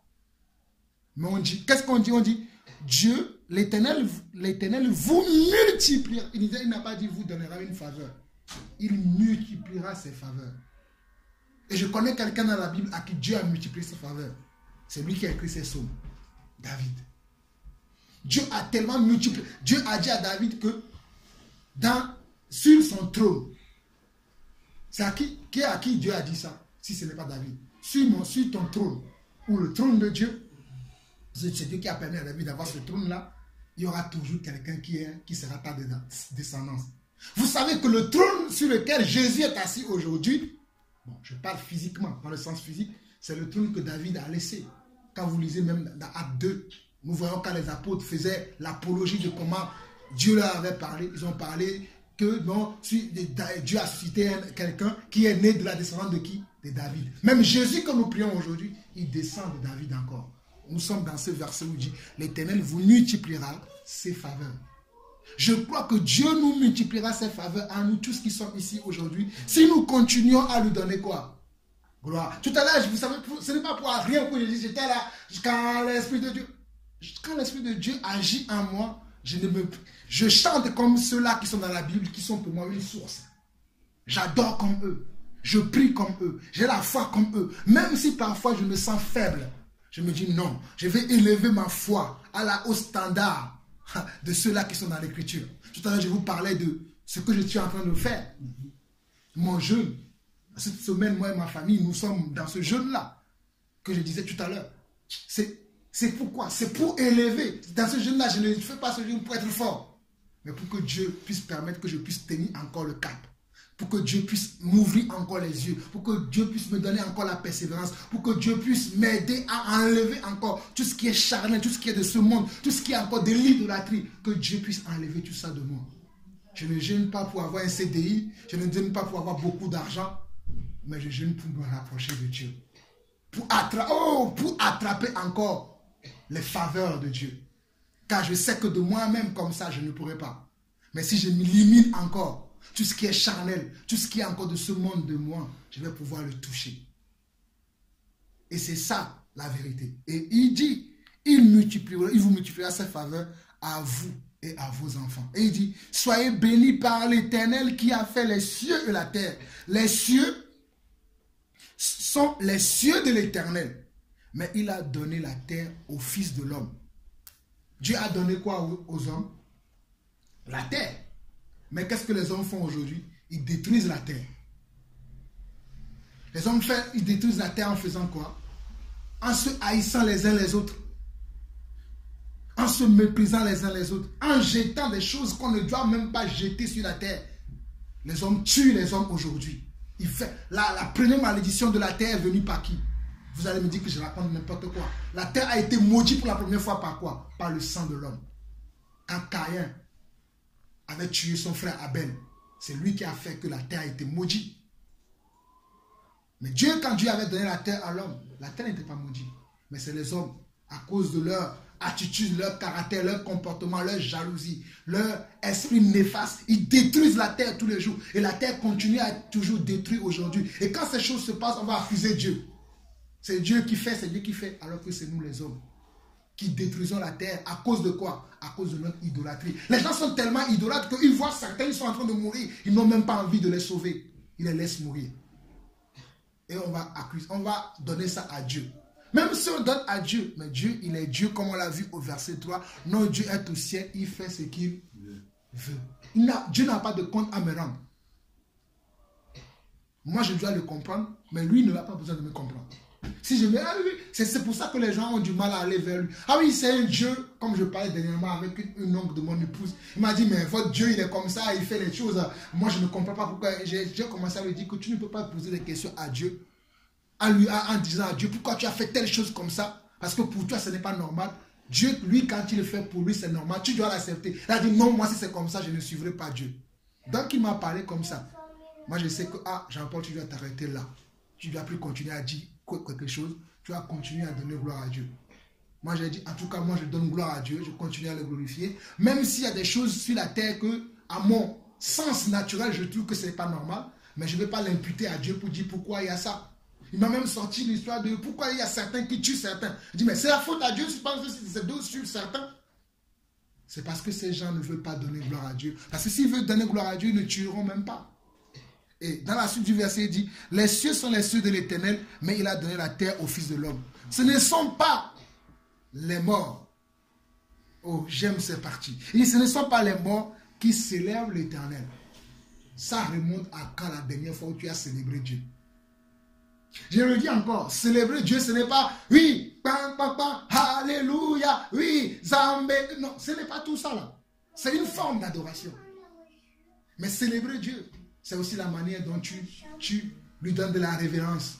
Lorsque tu es dans la présence de Dieu, comment la dernière fois, j'ai prié avec les enfants, c'était un vendredi soir, on priait, et je voyais qu'ils bougeaient. J'ai dit, hey, arrête, malgré que mes enfants n'ont pas, Shalom n'a pas encore 2 ans. Mais j'ai fait asseoir tout le monde, et mon épouse, j'ai dit, hey, si vous voulez célébrer Dieu, célébrez-le, mais si vous ne voulez pas, vous sortez. Mais vous ne pouvez pas venir dans la présence de Dieu. Pendant qu'on dit qu'on célèbre Dieu, on veut parler à Dieu. Il y a certains qui font ce qu'ils veulent. J'entendais leur jouer, bouger. J'ai dit non. Dans la présence de Dieu, on vient avec de la révérence. On vient avec du respect. On vient avec de la reconnaissance. On vient avec un cœur apaisé. On vient avec toute notre pensée, toute notre force et tout ce qu'on a. Si on n'a pas envie, d'ailleurs je l'ai dit, des fois vous voyez, vous priez, je ne viens pas parce que je n'ai pas envie. Si je n'ai pas envie, je ne fais pas. Mais si je veux faire, je le fais correctement. Sans être là avec Dieu, mais il dit, bon, quand est-ce qu'il va finir de parler là, il me saoule. Ça, je sais déjà. Tu sais, mais la Bible dit, on doit se rappeler ces choses. Il dit, exhortez-vous. Aussi longtemps que vous serez sur terre, exhortez-vous les uns les autres jusqu'à ce que ce jour ne vienne. Donc, quand on loue le Seigneur, célèbre le Seigneur, on doit être dans la révérence, on doit être dans le respect, on doit être dans l'adoration, on doit être dans l'obéissance. Et c'est en cela que Dieu verra vraiment que nous l'aimons. Mais si nous sommes là devant Dieu, mais nous sommes là, oui, je dois être là parce que bon, si je ne viens pas aujourd'hui, ils vont dire, bon, Alain, il perd la foi. C'est pour ça que ça fait 2 jours, ça fait 2 trimestres qu'on n'a pas vu. Ce n'est pas pour ça. Mais si tu dois être là dans la présence de Dieu, sois là avec un cœur ouvert, un cœur sincère, concentré sur ton Dieu. Tu adores Dieu, tu le pries, tu es concentré sur lui. Que rien ne te trouble dans ton moment de communion avec le Seigneur. Souvent, Jésus, il montait à la montagne. Lorsqu'il y avait trop de foule, il parlait avec les gens. Et qu'il veut se retrouver tout seul avec le Seigneur. Il sait que quand il va être avec les gens, peut-être quelqu'un va le déranger dans ce moment-là. Ils vont lui poser une question. Jésus, il faisait quoi? Il se retirait pour aller rester tout seul. Parce qu'il ne veut pas être dérangé. Nous devons apprendre, nous aussi, d'avoir notre moment où on est seul à seul avec le Seigneur. J'aime ces moments où je suis seul à seul avec le Seigneur. C'est là où je l'ouvre mon cœur, où je dis, Seigneur, en ce moment, je sens que je n'arrive pas trop à te faire confiance. Donne-moi encore à voir. J'ouvre mon cœur à Dieu parce que là, il n'y a plus personne qui va m'écouter. Il n'y a que lui qui est là avec moi. Et là, je commence à l'ouvrir mon cœur. Je parle. Des fois, je ne parle même pas, mais je suis là, je chante. Je glorifie, je loue. Je passe des moments, des heures à louer, à danser. Demandez à ma femme. Des fois, je passe des heures à louer, à chanter. Et des fois, quand je sors comme ça, les enfants me disent, mais papa, qu'est-ce qu'il arrive? Parce que je suis dans la joie. Et je continue. Ils mangent, mais moi, je suis là, je danse. Je suis comme un enfant devant sa présence. Parce que je suis en train de lui donner quoi? Comme le premier verset. Je lui donne la gloire qui lui est due. Mais que nous ne lui donnons pas, mais que nous prenons pour nous-mêmes. Et il continue, il dit, ce ne sont pas les morts qui célèbrent l'Éternel, ce n'est aucun de ceux qui descendent dans le lieu du silence. Ce n'est pas quand est-ce que nous allons mourir que nous allons le louer. C'est pendant que nous sommes encore vivants. Mais aujourd'hui, pour certains d'entre nous, c'est comme si nous sommes morts. Parce que ça remonte à longtemps, lorsque nous avons eu de la joie à parler de Dieu. Ce n'est pas comme si c'est un chagrin. Oh, il faut encore que j'évangélise. Oh, il faut encore que je parle de Dieu. Il faut encore que je prie. Il faut encore que je lise ma Bible. Quel est ce temps-là? Tu le temps lis, mais si tu n'as pas envie, ne lis pas. Dieu ne t'oblige pas. Mais moi, je sais qu'il est doux et agréable de lire la Bible. Croyez-moi, il est tellement doux que lorsque je lis la parole, je lis certaines choses et Dieu me rappelle. Tu savais que j'avais écrit ça. Tu savais que j'avais dit, je me rappelle. Comme je disais à la sœur qui m'a appelé des États-Unis ce matin, quand on parlait, j'ai dit à ma sœur, des fois, il y a certaines choses que nous savons. Mais Dieu, des fois, il nous rappelle ces choses pour que nous puissions continuer à lui donner gloire. D'ailleurs, lorsque Dieu avait livré, je lui donnais l'exemple que tu vas remarquer que lorsque Dieu a délivré les enfants d'Israël de la main de Pharaon, il leur a dit quoi? de garder cela en mémoire et de le rappeler à leurs enfants, leurs petits-enfants, leurs arrière-enfants, afin que leurs enfants se souviennent toujours de qui? De ce Dieu-là. On parle de quoi? On parle toujours de la gloire de Dieu. Dieu n'aime pas que son nom soit oublié. Si vous savez pourquoi la terre souffre aujourd'hui, parce qu'on a laissé Dieu de côté, on a suivi nos propres dieux. Et je ne suis pas en train de parler des dieux que nous connaissons, qui sont des dieux fabriqués. Je parle de beaucoup de choses qui sont dans la main de l'homme, que l'homme considère comme son Dieu aujourd'hui. Pour certains, c'est leur mariage. Ils tiennent tellement leur mariage à cœur que Dieu, pourtant c'est Dieu qui lui a donné cet homme qu'il a, ou cette femme qu'il a. Pour d'autres, maintenant, c'est leur travail. Pour d'autres, maintenant, c'est leurs enfants. Pour d'autres, c'est les biens matériels qu'ils ont. Pour d'autres, c'est les choses qu'ils veulent. C'est tellement, ces choses prennent tellement de la place dans leur vie qu'ils oublient Dieu. Et même quand tu veux leur parler de Dieu, ah oui, mais Dieu ceci, Dieu cela, mais regarde comment ma vie est bousillée. Je n'ai plus rien, je n'ai plus ceci. Ils ne voient que ce qui se passe dans la vie. Ils ne voient pas ce que Dieu lui a fait dans le passé. Mais moi je connais certaines personnes dans la Bible que malgré qu'ils étaient dans la souffrance, ils ont dit si le Dieu là, qui a sauvé nos parents de la maison de Pharaon, ils peuvent nous sauver aussi dans cette situation. Ils ont toujours cru en Dieu. Ils ont dit si le Dieu là qui a sauvé nos parents, le Dieu dont nous avons toujours entendu parler, si ce Dieu là déteste qu'on se courbe devant un Dieu, malgré que nous sommes aujourd'hui éprouvés, nous ne nous laisserons pas tromper par la peur ou par qui que ce soit. Nous savons que nous avons un seul Dieu qui n'aime pas cela, nous ne le ferons pas. C'est parce qu'ils ont entendu de parler de leur Dieu, qu'ils savent que leur Dieu n'aime pas ça. Et peu importe la situation dans laquelle ils se trouvent, ils se sont dit, oh, nous ne ferons pas ça. J'ai aimé tout à l'heure quand le frère Patrick il disait que, il priait, dans sa prière, il disait que Dieu lui donne un esprit d'obéir en tout temps, en tout lieu et en toutes circonstances. Des fois, nous obéissons à Dieu, non pas en tout temps et non pas en toutes circonstances. Nous choisissons nos cibles. Quand nous sommes avec les gens qui croient, nous avons une certaine apparence. Dieu appelle ça l'hypocrisie. Quand nous sommes avec certains genres de personnes, peut-être qu'ils n'ont pas une connaissance de la parole pour nous porter un jugement, on s'en fout de ce qu'on fait. Mais lui, il est là. Sa présence, il est là. Je vous assure ce que je suis en train de vous dire. Dieu m'a dit ça. Et Dieu est en train de nous préparer pour l'enlèvement. Dieu va sortir même les choses qui sont cachées en nous. Il va les mettre en surface. Mais si nous ne traitons pas cela, c'est nous qui allons perdre. Ce n'est pas Dieu qui va perdre. Moi, je suis prêt à retravailler ma vie, à retravailler ma façon de faire, à retravailler ma façon de faire certaines choses. Même si je crois que je suis sur le bon chemin, je ne suis pas encore arrivé. Je dois encore faire beaucoup d'efforts. Et Dieu m'a montré cela. Nous avons été, c'est comme si on a plusieurs habits. Lorsque nous sommes entre frères, nous mettons ces habits-là. C'est Sandra qui nous disait ça la dernière fois qu'il a croisé une soeur qui priait avec nous ici et aujourd'hui qu'on ne voit pas. Mais quand elle venait ici, elle le voyait comment. Mais quand elle a vu Dieu, elle a vu autrement. Des fois, nous pouvons voir les choses chez les autres personnes. Je ne suis pas en train d'incriminer qui que ce soit ici. Je parle conduit par l'esprit. Nous pouvons voir d'autres personnes, oui, ils sont comme ça. Mais nous-mêmes, nous sommes. Je suis en train de vous parler de moi-même. Dieu m'a dit, toi-même tu dis ça, mais tu es encore comme ça. Et je dis, Seigneur, merci parce que tu me révèles encore le fond de moi. Parce que je pensais que je suis arrivé, mais je ne suis pas encore arrivé. Je vais commencer à donner gloire à ton nom. Je vais commencer à éliminer tous les dieux étrangers qui sont encore dans ma vie. Je vais commencer à te glorifier, Seigneur. Merci parce que tu m'as montré.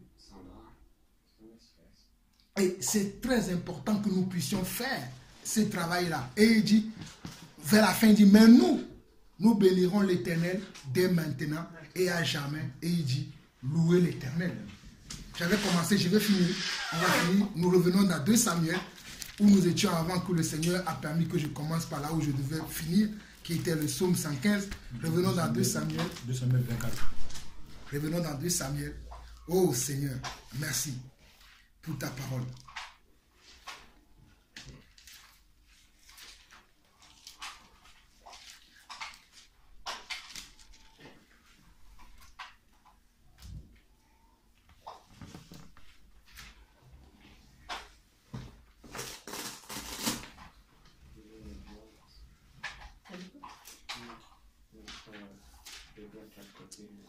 Avant d'aller dans le chapitre 24, on va voir le chapitre 22 pour lire, pour partager un peu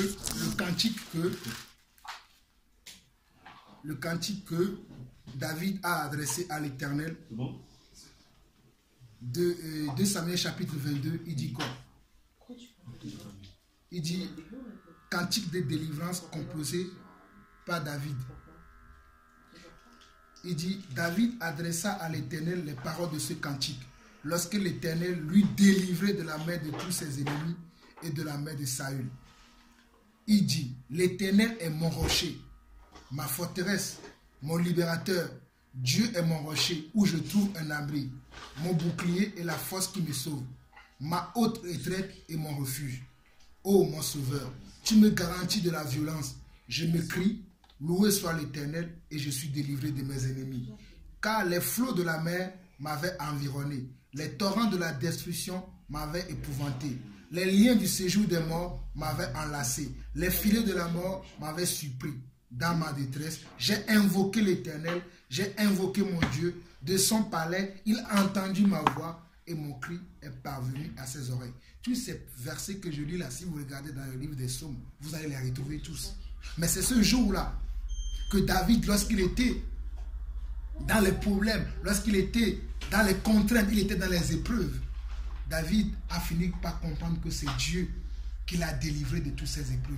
C'est Dieu qui l'a éloigné de tous ces soucis qu'il peut avoir. C'est Dieu qui l'a épargné.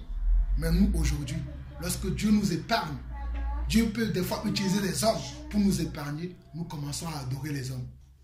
Nous commençons à adorer la créature au lieu d'adorer le Créateur. Dieu peut t'utiliser pour aller délivrer quelqu'un, pour aider quelqu'un, pour changer la vie de quelqu'un. Mais ce n'est pas pour autant que tu vas prendre la place de Dieu. Tu n'es qu'un instrument entre les mains de Dieu. Et tu laisses Dieu t'utiliser comme ça. Mais nous, nous prenons la place de Dieu. Parce qu'on ne prend pas le recul pour dire, ah, si je suis à ce niveau, peut-être c'est Dieu qui a besoin de moi, qui m'a utilisé. Mais David a reconnu ces choses. C'est pour ça qu'il va dire, l'Éternel est mon rocher, ma forteresse, mon libérateur. Dieu est mon rocher où je trouve un abri. Vous, nous tous, nous cherchons un abri aujourd'hui. Mais où est-ce que nous allons le trouver? Dans la maison de Patrick? Non. Mais nous trouvons notre abri chez qui? Chez l'Éternel. Car c'est lui qui est notre bouclier et la force qui nous sauve. Notre haute retraite et notre refuge.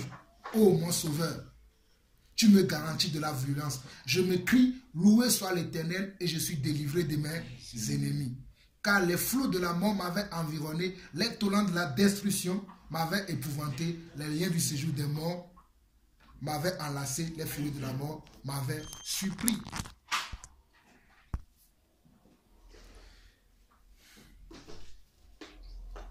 Le verset 6, il dit, les liens du séjour des morts m'avaient enlacé, les filets de la mort m'avaient surpris. Dans ma détresse, j'ai invoqué l'Éternel, j'ai invoqué mon Dieu de son palais, il a entendu ma voix et mon cri est parvenu à ses oreilles. Regardez ce que David dit encore ici, il dit, dans ma détresse, lorsque nous sommes dans la détresse, qui nous devons invoquer? Le Seigneur. David dit qu'il a invoqué le Seigneur. Et le Seigneur de son palais a entendu sa voix. Et ces cris, les cris de qui? De David, est parvenu aux oreilles de Dieu. Le chapitre 23, le verset 1 au verset 5. Ça, c'est les paroles de David toujours. David dit, parole de David, fils d'Isaïe, parole de l'homme haut placé, de l'un du Dieu de Jacob, du chant agréable d'Israël. L'Esprit de l'Éternel parle par moi, et sa parole est sur ma langue. Le Dieu d'Israël a parlé. Le rocher d'Israël m'a dit, celui qui règne parmi les hommes avec justice, celui qui règne dans la crainte de Dieu, est pareil à la lumière du matin. Quand le soleil brille et que la matinée est sans nuage, ses rayons, après la pluie, font sortir de la terre la verdure. N'est-il pas ainsi de ma maison devant Dieu, puisqu'il fait avec moi une alliance éternelle, en tout point bien réglée, en offrant pleine sécurité?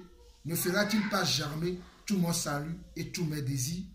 Mais les méchants sont tous comme des épines que l'on rejette et que l'on ne prend pas avec la main. Là, David parle encore de son Dieu, de comment Dieu va agir. Et Dieu a agi envers lui. David dit, c'est important ce que David dit au verset 2, au verset 4. Il dit, l'Esprit de l'Éternel parle par moi et sa parole est sur ma langue. Le Dieu d'Israël a parlé. Le rocher d'Israël m'a dit, celui qui règne parmi les hommes avec justice, celui qui règne dans la crainte de Dieu est pareil à la lumière du matin quand le soleil brille. C'est-à-dire celui qui marche dans la justice, dans la crainte de Dieu, est pareil comme la lumière du matin. Lorsque nous marchons, je ne sais pas si vous voyez ce que je veux dire, lorsque nous marchons dans la justice de Dieu, dans la crainte de Dieu, c'est comme si nous sommes une lumière. Ce n'est pas comme si nous sommes une lumière. C'est ce que David dit.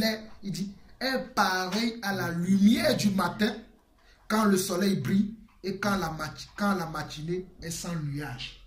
C'est-à-dire même quand il y a les ténèbres sur la terre, lorsque nous sommes toujours dans la justice de Dieu, dans la crainte de Dieu, nous illuminons les gens parce que nous sommes comme une lumière pour les gens. Quand nous arrivons, nous venons comme une lumière parce que nous sommes quoi? Dans la justice et dans la sanctification de Dieu. Donc sa parole restera toujours dans notre langue. Sa parole sera toujours en nous parce que nous sommes toujours avec lui. Et c'est ce que David était. Et le chapitre 24 que j'avais cité, je ne veux pas aller trop dans l'histoire parce que je veux qu'on finisse par là. Vous savez que David, à un moment donné, il avait commencé à vouloir compter. Et ça aussi, c'est quand le cœur de l'homme commence à grandir. Il a voulu faire un dénombrement pour savoir combien d'hommes a dans la vie. Et c'est ça ce que je disais tout à l'heure, que lorsque Dieu commence à nous bénir, on commence à compter. Oui. Ah oui, j'ai déjà baptisé 50 personnes, 40 personnes. Moi, je ne compte pas mes baptêmes. D'ailleurs, ce n'est pas moi qui baptise. C'est Dieu qui baptise ses enfants. Peut-être moi, je suis juste l'instrument qu'il utilise, mais je ne compte pas. Et David voulait commencer à compter dans son royaume. Et ce qu'il a commencé à faire, Dieu n'a... Après, si vous lisez l'histoire, vous allez comprendre. Mais ça a déplu à Dieu. Et Dieu voulait maintenant punir David. Mais j'aime le cœur de David parce que quand Dieu voulait punir David, il a averti David que ce que tu viens de faire là, moi cela ne me plaît pas, je vais te punir. Mais je vais te punir de 3 façons. Mais choisis. Et les 3 façons, c'est ça qu'on va voir. On nous dit vers le verset 10 que David sentit, verset 10 de Samuel. On dit que David sentit bas son cœur après qu'il eut ainsi fait le dénombrement du peuple. Et il dit à l'Éternel, j'ai commis un grand péché en faisant cela. David, après avoir fait ce qu'il a fait, ne s'est pas dit, bon, c'est bien ce que j'ai fait dans un dénombrement. Non, il sait que c'est un péché. Il a dit, j'ai commis un péché en faisant cela. Maintenant, ô Éternel, daigne pardonner l'iniquité de ton serviteur, car j'ai complètement agi en insensé. David a reconnu qu'il était insensé quand il avait fait ça. Qu'il ne sait pas d'où lui est venue cette pensée. Il reconnaissait sa faute. Maintenant, le lendemain, quand David se leva, la parole de l'Éternel fut ainsi adressée à Gad, le prophète, le voyant de David. Vous savez qu'à l'époque, on appelait les prophètes le voyant. Donc Gad, qui était dans le palais royal, a reçu de la part du Seigneur, va dire à David ce qui va se passer. Et Gad vient et va dire à David, et Gad va parler ainsi au verset 12. Va dire à David, ainsi par l'Éternel, je te propose 3 fléaux, choisis-en un et je t'en frapperai. Regarde, le premier dit, Gad alla vers David et lui fit connaître la chose en disant, veux-tu 7 années de famine dans ton pays ou 3 mois de fuite devant tes ennemis qui te poursuivront ou bien 3 jours de peste dans ton pays? Maintenant choisis et vois ce que je dois répondre à celui qui m'envoie. Voici les 3 choses que Dieu a dit. La première c'est, veux-tu 7 années de famine dans ton pays ou 3 mois de fuite devant tes ennemis qui te poursuivront ou bien 3 jours de peste dans ton pays? Maintenant choisis et vois ce que je dois répondre à celui qui m'envoie. C'est Dieu qui a envoyé Gad. Et Gad doit après partir à Dieu pour lui dire, je lui ai dit la prophétie, David veut ça. Mais regardez la réponse de David. David au verset 14 va répondre. David dit à Gad, je suis dans une grande angoisse. Oh, tombons entre les mains de l'Éternel, car ses compassions sont immenses, mais que je ne tombe pas entre les mains des hommes. David, il a dit quoi? Il dit les compassions de lui. Il sait que s'il tombe dans les mains de Dieu, Dieu a compassion de lui. Mais quand il va tomber dans la main de ses ennemis, les ennemis n'auront pas de compassion de lui. Mais David a réfléchi, il a dit, le choix m'est difficile. Mais il dit, bon, c'est dans ces termes. Hein. Moi, j'ai traduit selon ce que je comprends. David répondit à Gad, je suis dans une grande angoisse. Il était tellement, la question que Dieu lui propose, la chose que c'était dur pour lui. Mais il dit, oh, tombons entre les mains de l'Éternel, car ses compassions sont immenses, mais que je ne tombe pas entre les mains des hommes.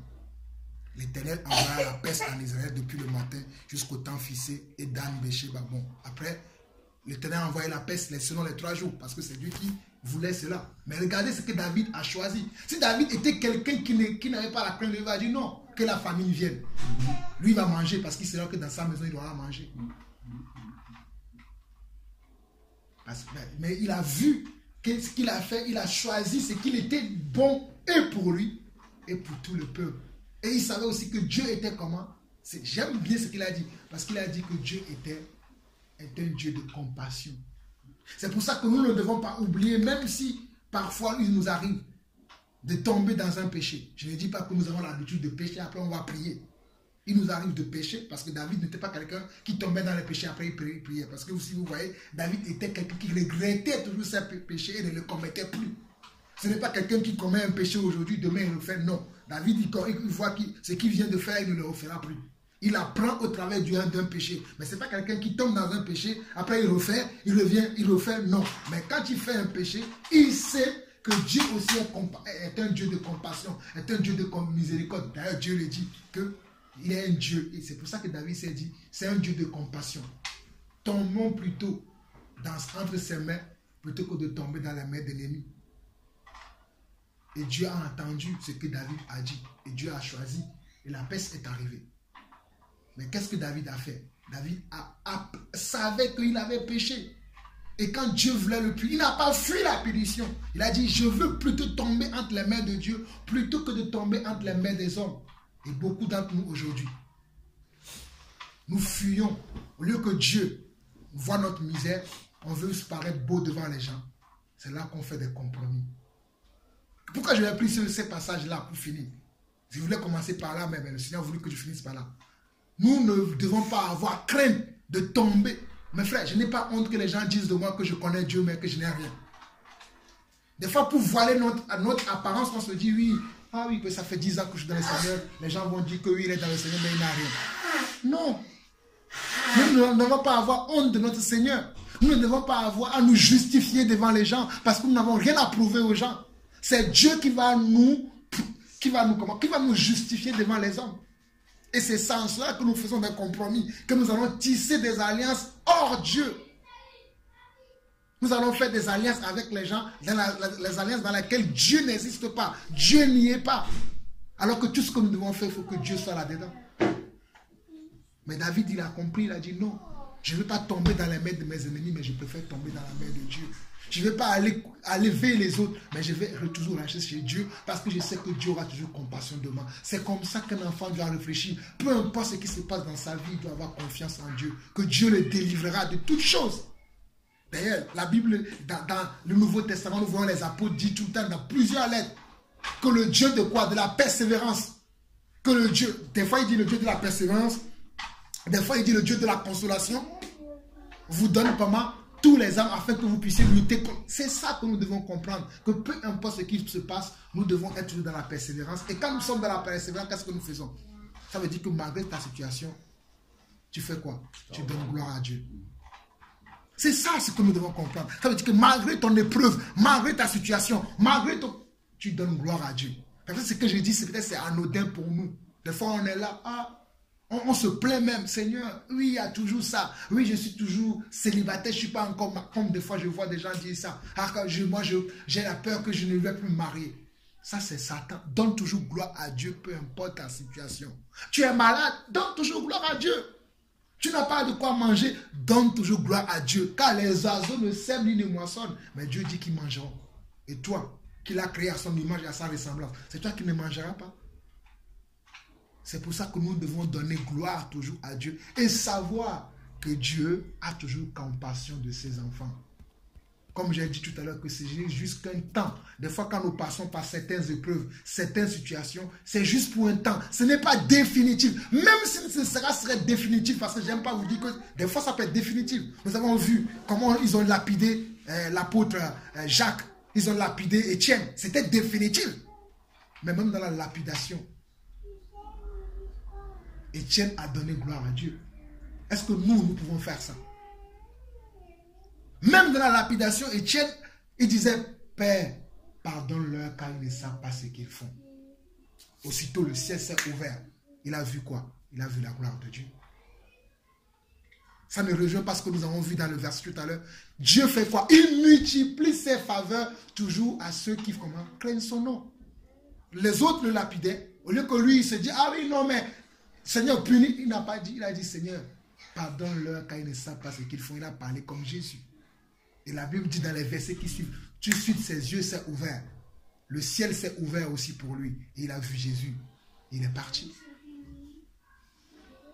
Pour ces gens-là qui le lapidaient, ils pensaient qu'il faisait quelque chose de tellement, je ne sais pas, de terrible mais ils ont aidé, pour moi ils ont aidé Étienne à rejoindre notre Seigneur. Là où il n'y aura plus de pleurs, il n'y aura plus de grincements des dents. Là, Étienne est là dans la paix. Vous et moi, nous sommes encore là pour subir les moqueries des hommes, subir les épreuves. Mais nous devons tenir bon et donner gloire à Dieu en tout temps et à toute occasion. Que le Seigneur nous bénisse. Amen. Amen. Le message d'aujourd'hui, comme je l'ai commencé, c'était à qui donnons-nous gloire. Que cette semaine, que ce message, à qui, quand partout où tu es, à qui donnes-tu gloire. Quand même les gens te regardent, ta manière dont tu es, qui je donne gloire. Comment tu t'adresses aux gens, parce que des fois nous parlons, la manière dont nous parlons ne donne pas gloire à Dieu. Parce qu'un enfant de Dieu ne peut pas tenir certains propos, certaines paroles ne peuvent pas sortir de la bouche d'un enfant de Dieu. Parce que la Bible dit que la mort et de la vie sont au pouvoir de quoi? De la langue. Donc il y a certaines paroles qui ne peuvent pas sortir de la bouche d'un enfant de Dieu. Mais des fois, on écoute tellement des paroles qu'on s'oublie. Moi aussi, nous parlons. Des fois, quand ça m'arrive, j'aime ma femme, elle me dit, qu'est-ce que tu viens de dire? Dis non que c'est pas toi. Et je dis oui, c'est pas moi qui a dit ça. Non, c'est vrai, je vous dis la vérité. Je dis oui, non, c'est pas moi, que c'est mon ancien moi qui a dit ça. C'est peut-être c'est rien ce que je suis, c'est insignifiant. Mais croyez-moi que la mort, c'est très important. Si tu laisses des mauvaises paroles qui sortent de ta bouche, ça peut revenir vers toi, les mauvaises paroles. C'est pour ça que la Bible dit que s'il est de notre possibilité que des paroles de bénédiction. D'ailleurs, c'est dans Éphésiens qu'on parle de ça. Que des paroles de... Je vais prendre ça. C'est dans Philippiens, dans Éphésiens qu'on dit ça. Qui dit que des paroles de... Il y a Jacques qui dit ça, mais dans Éphésiens ou Philippiens, c'est plus clair. Où on dit que des paroles de bénédiction ou d'édification. Voilà, je pense que c'est ça. C'est dans Éphésiens qui parle de ça. Voilà. Éphésiens chapitre 5, verset 4. On dit qu'on n'entend ni paroles grossières.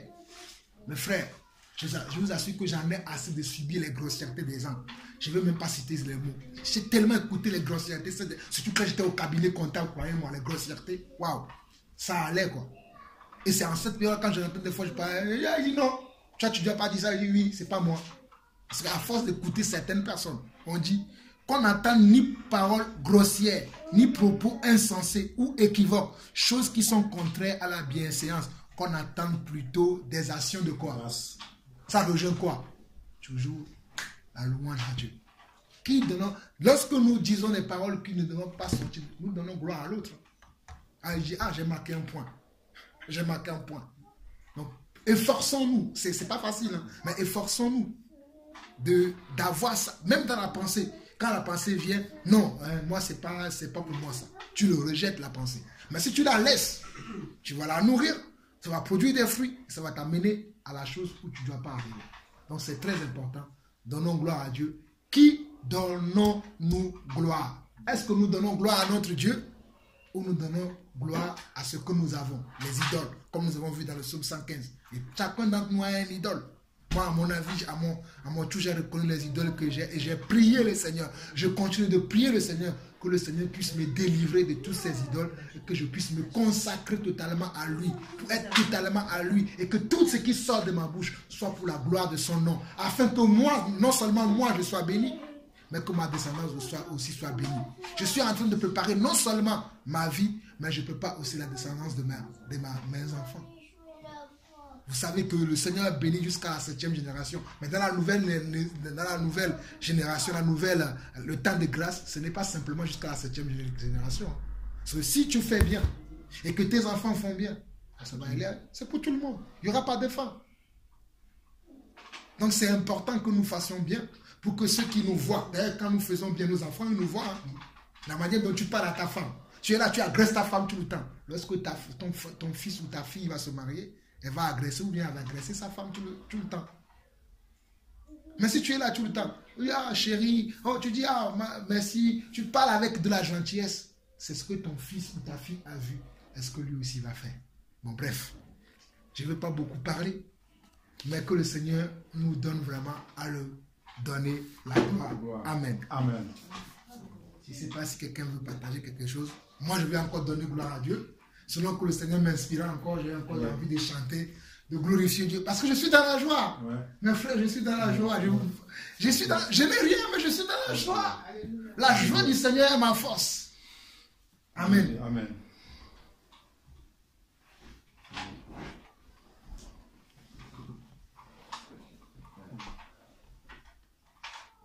Et ton témoignage, tu le dis pas? Laisse ta femme. Hein? Non, mais je veux qu'elle soit dans la joie. Elle-même va être. Si c'est toi qui le motive, ça ne vient plus d'elle-même. Chacun est libre. Il faut la laisser. Si elle a envie de partager, partager. Bon, d'accord, ok. Si c'est pas là, c'est pas là. Ah, c'est ce que j'ai dit le frère. Ah, c'est ce que j'ai dit. Oui. Non, c'est-à-dire, moi je parle au nom du Seigneur. Amen. Parce que bon, quand je suis venu, que Dieu m'a fait grâce pour me donner un travail. Même si c'est pas, si je remplace quelqu'un, moi c'est une grâce que Dieu m'a fait. Amen. Et je disais chaque fois que Dieu m'a montré les, comment on appelle les bibliothèques, c'est bibliothèque. Les librairies. Voilà, pour voir, pour acheter les Bibles, quoi. Là, dans les maisons où je vais là, quand je vais témoigner de Jésus, si l'Esprit me dit de donner, je peux donner une Bible. Mais chaque fois, je priais, même avant que je le fasse, je priais comme ça, quoi. Et l'Esprit me disait, Jean-Paul, il y a quoi? Pourquoi Jean-Paul dans mes prières?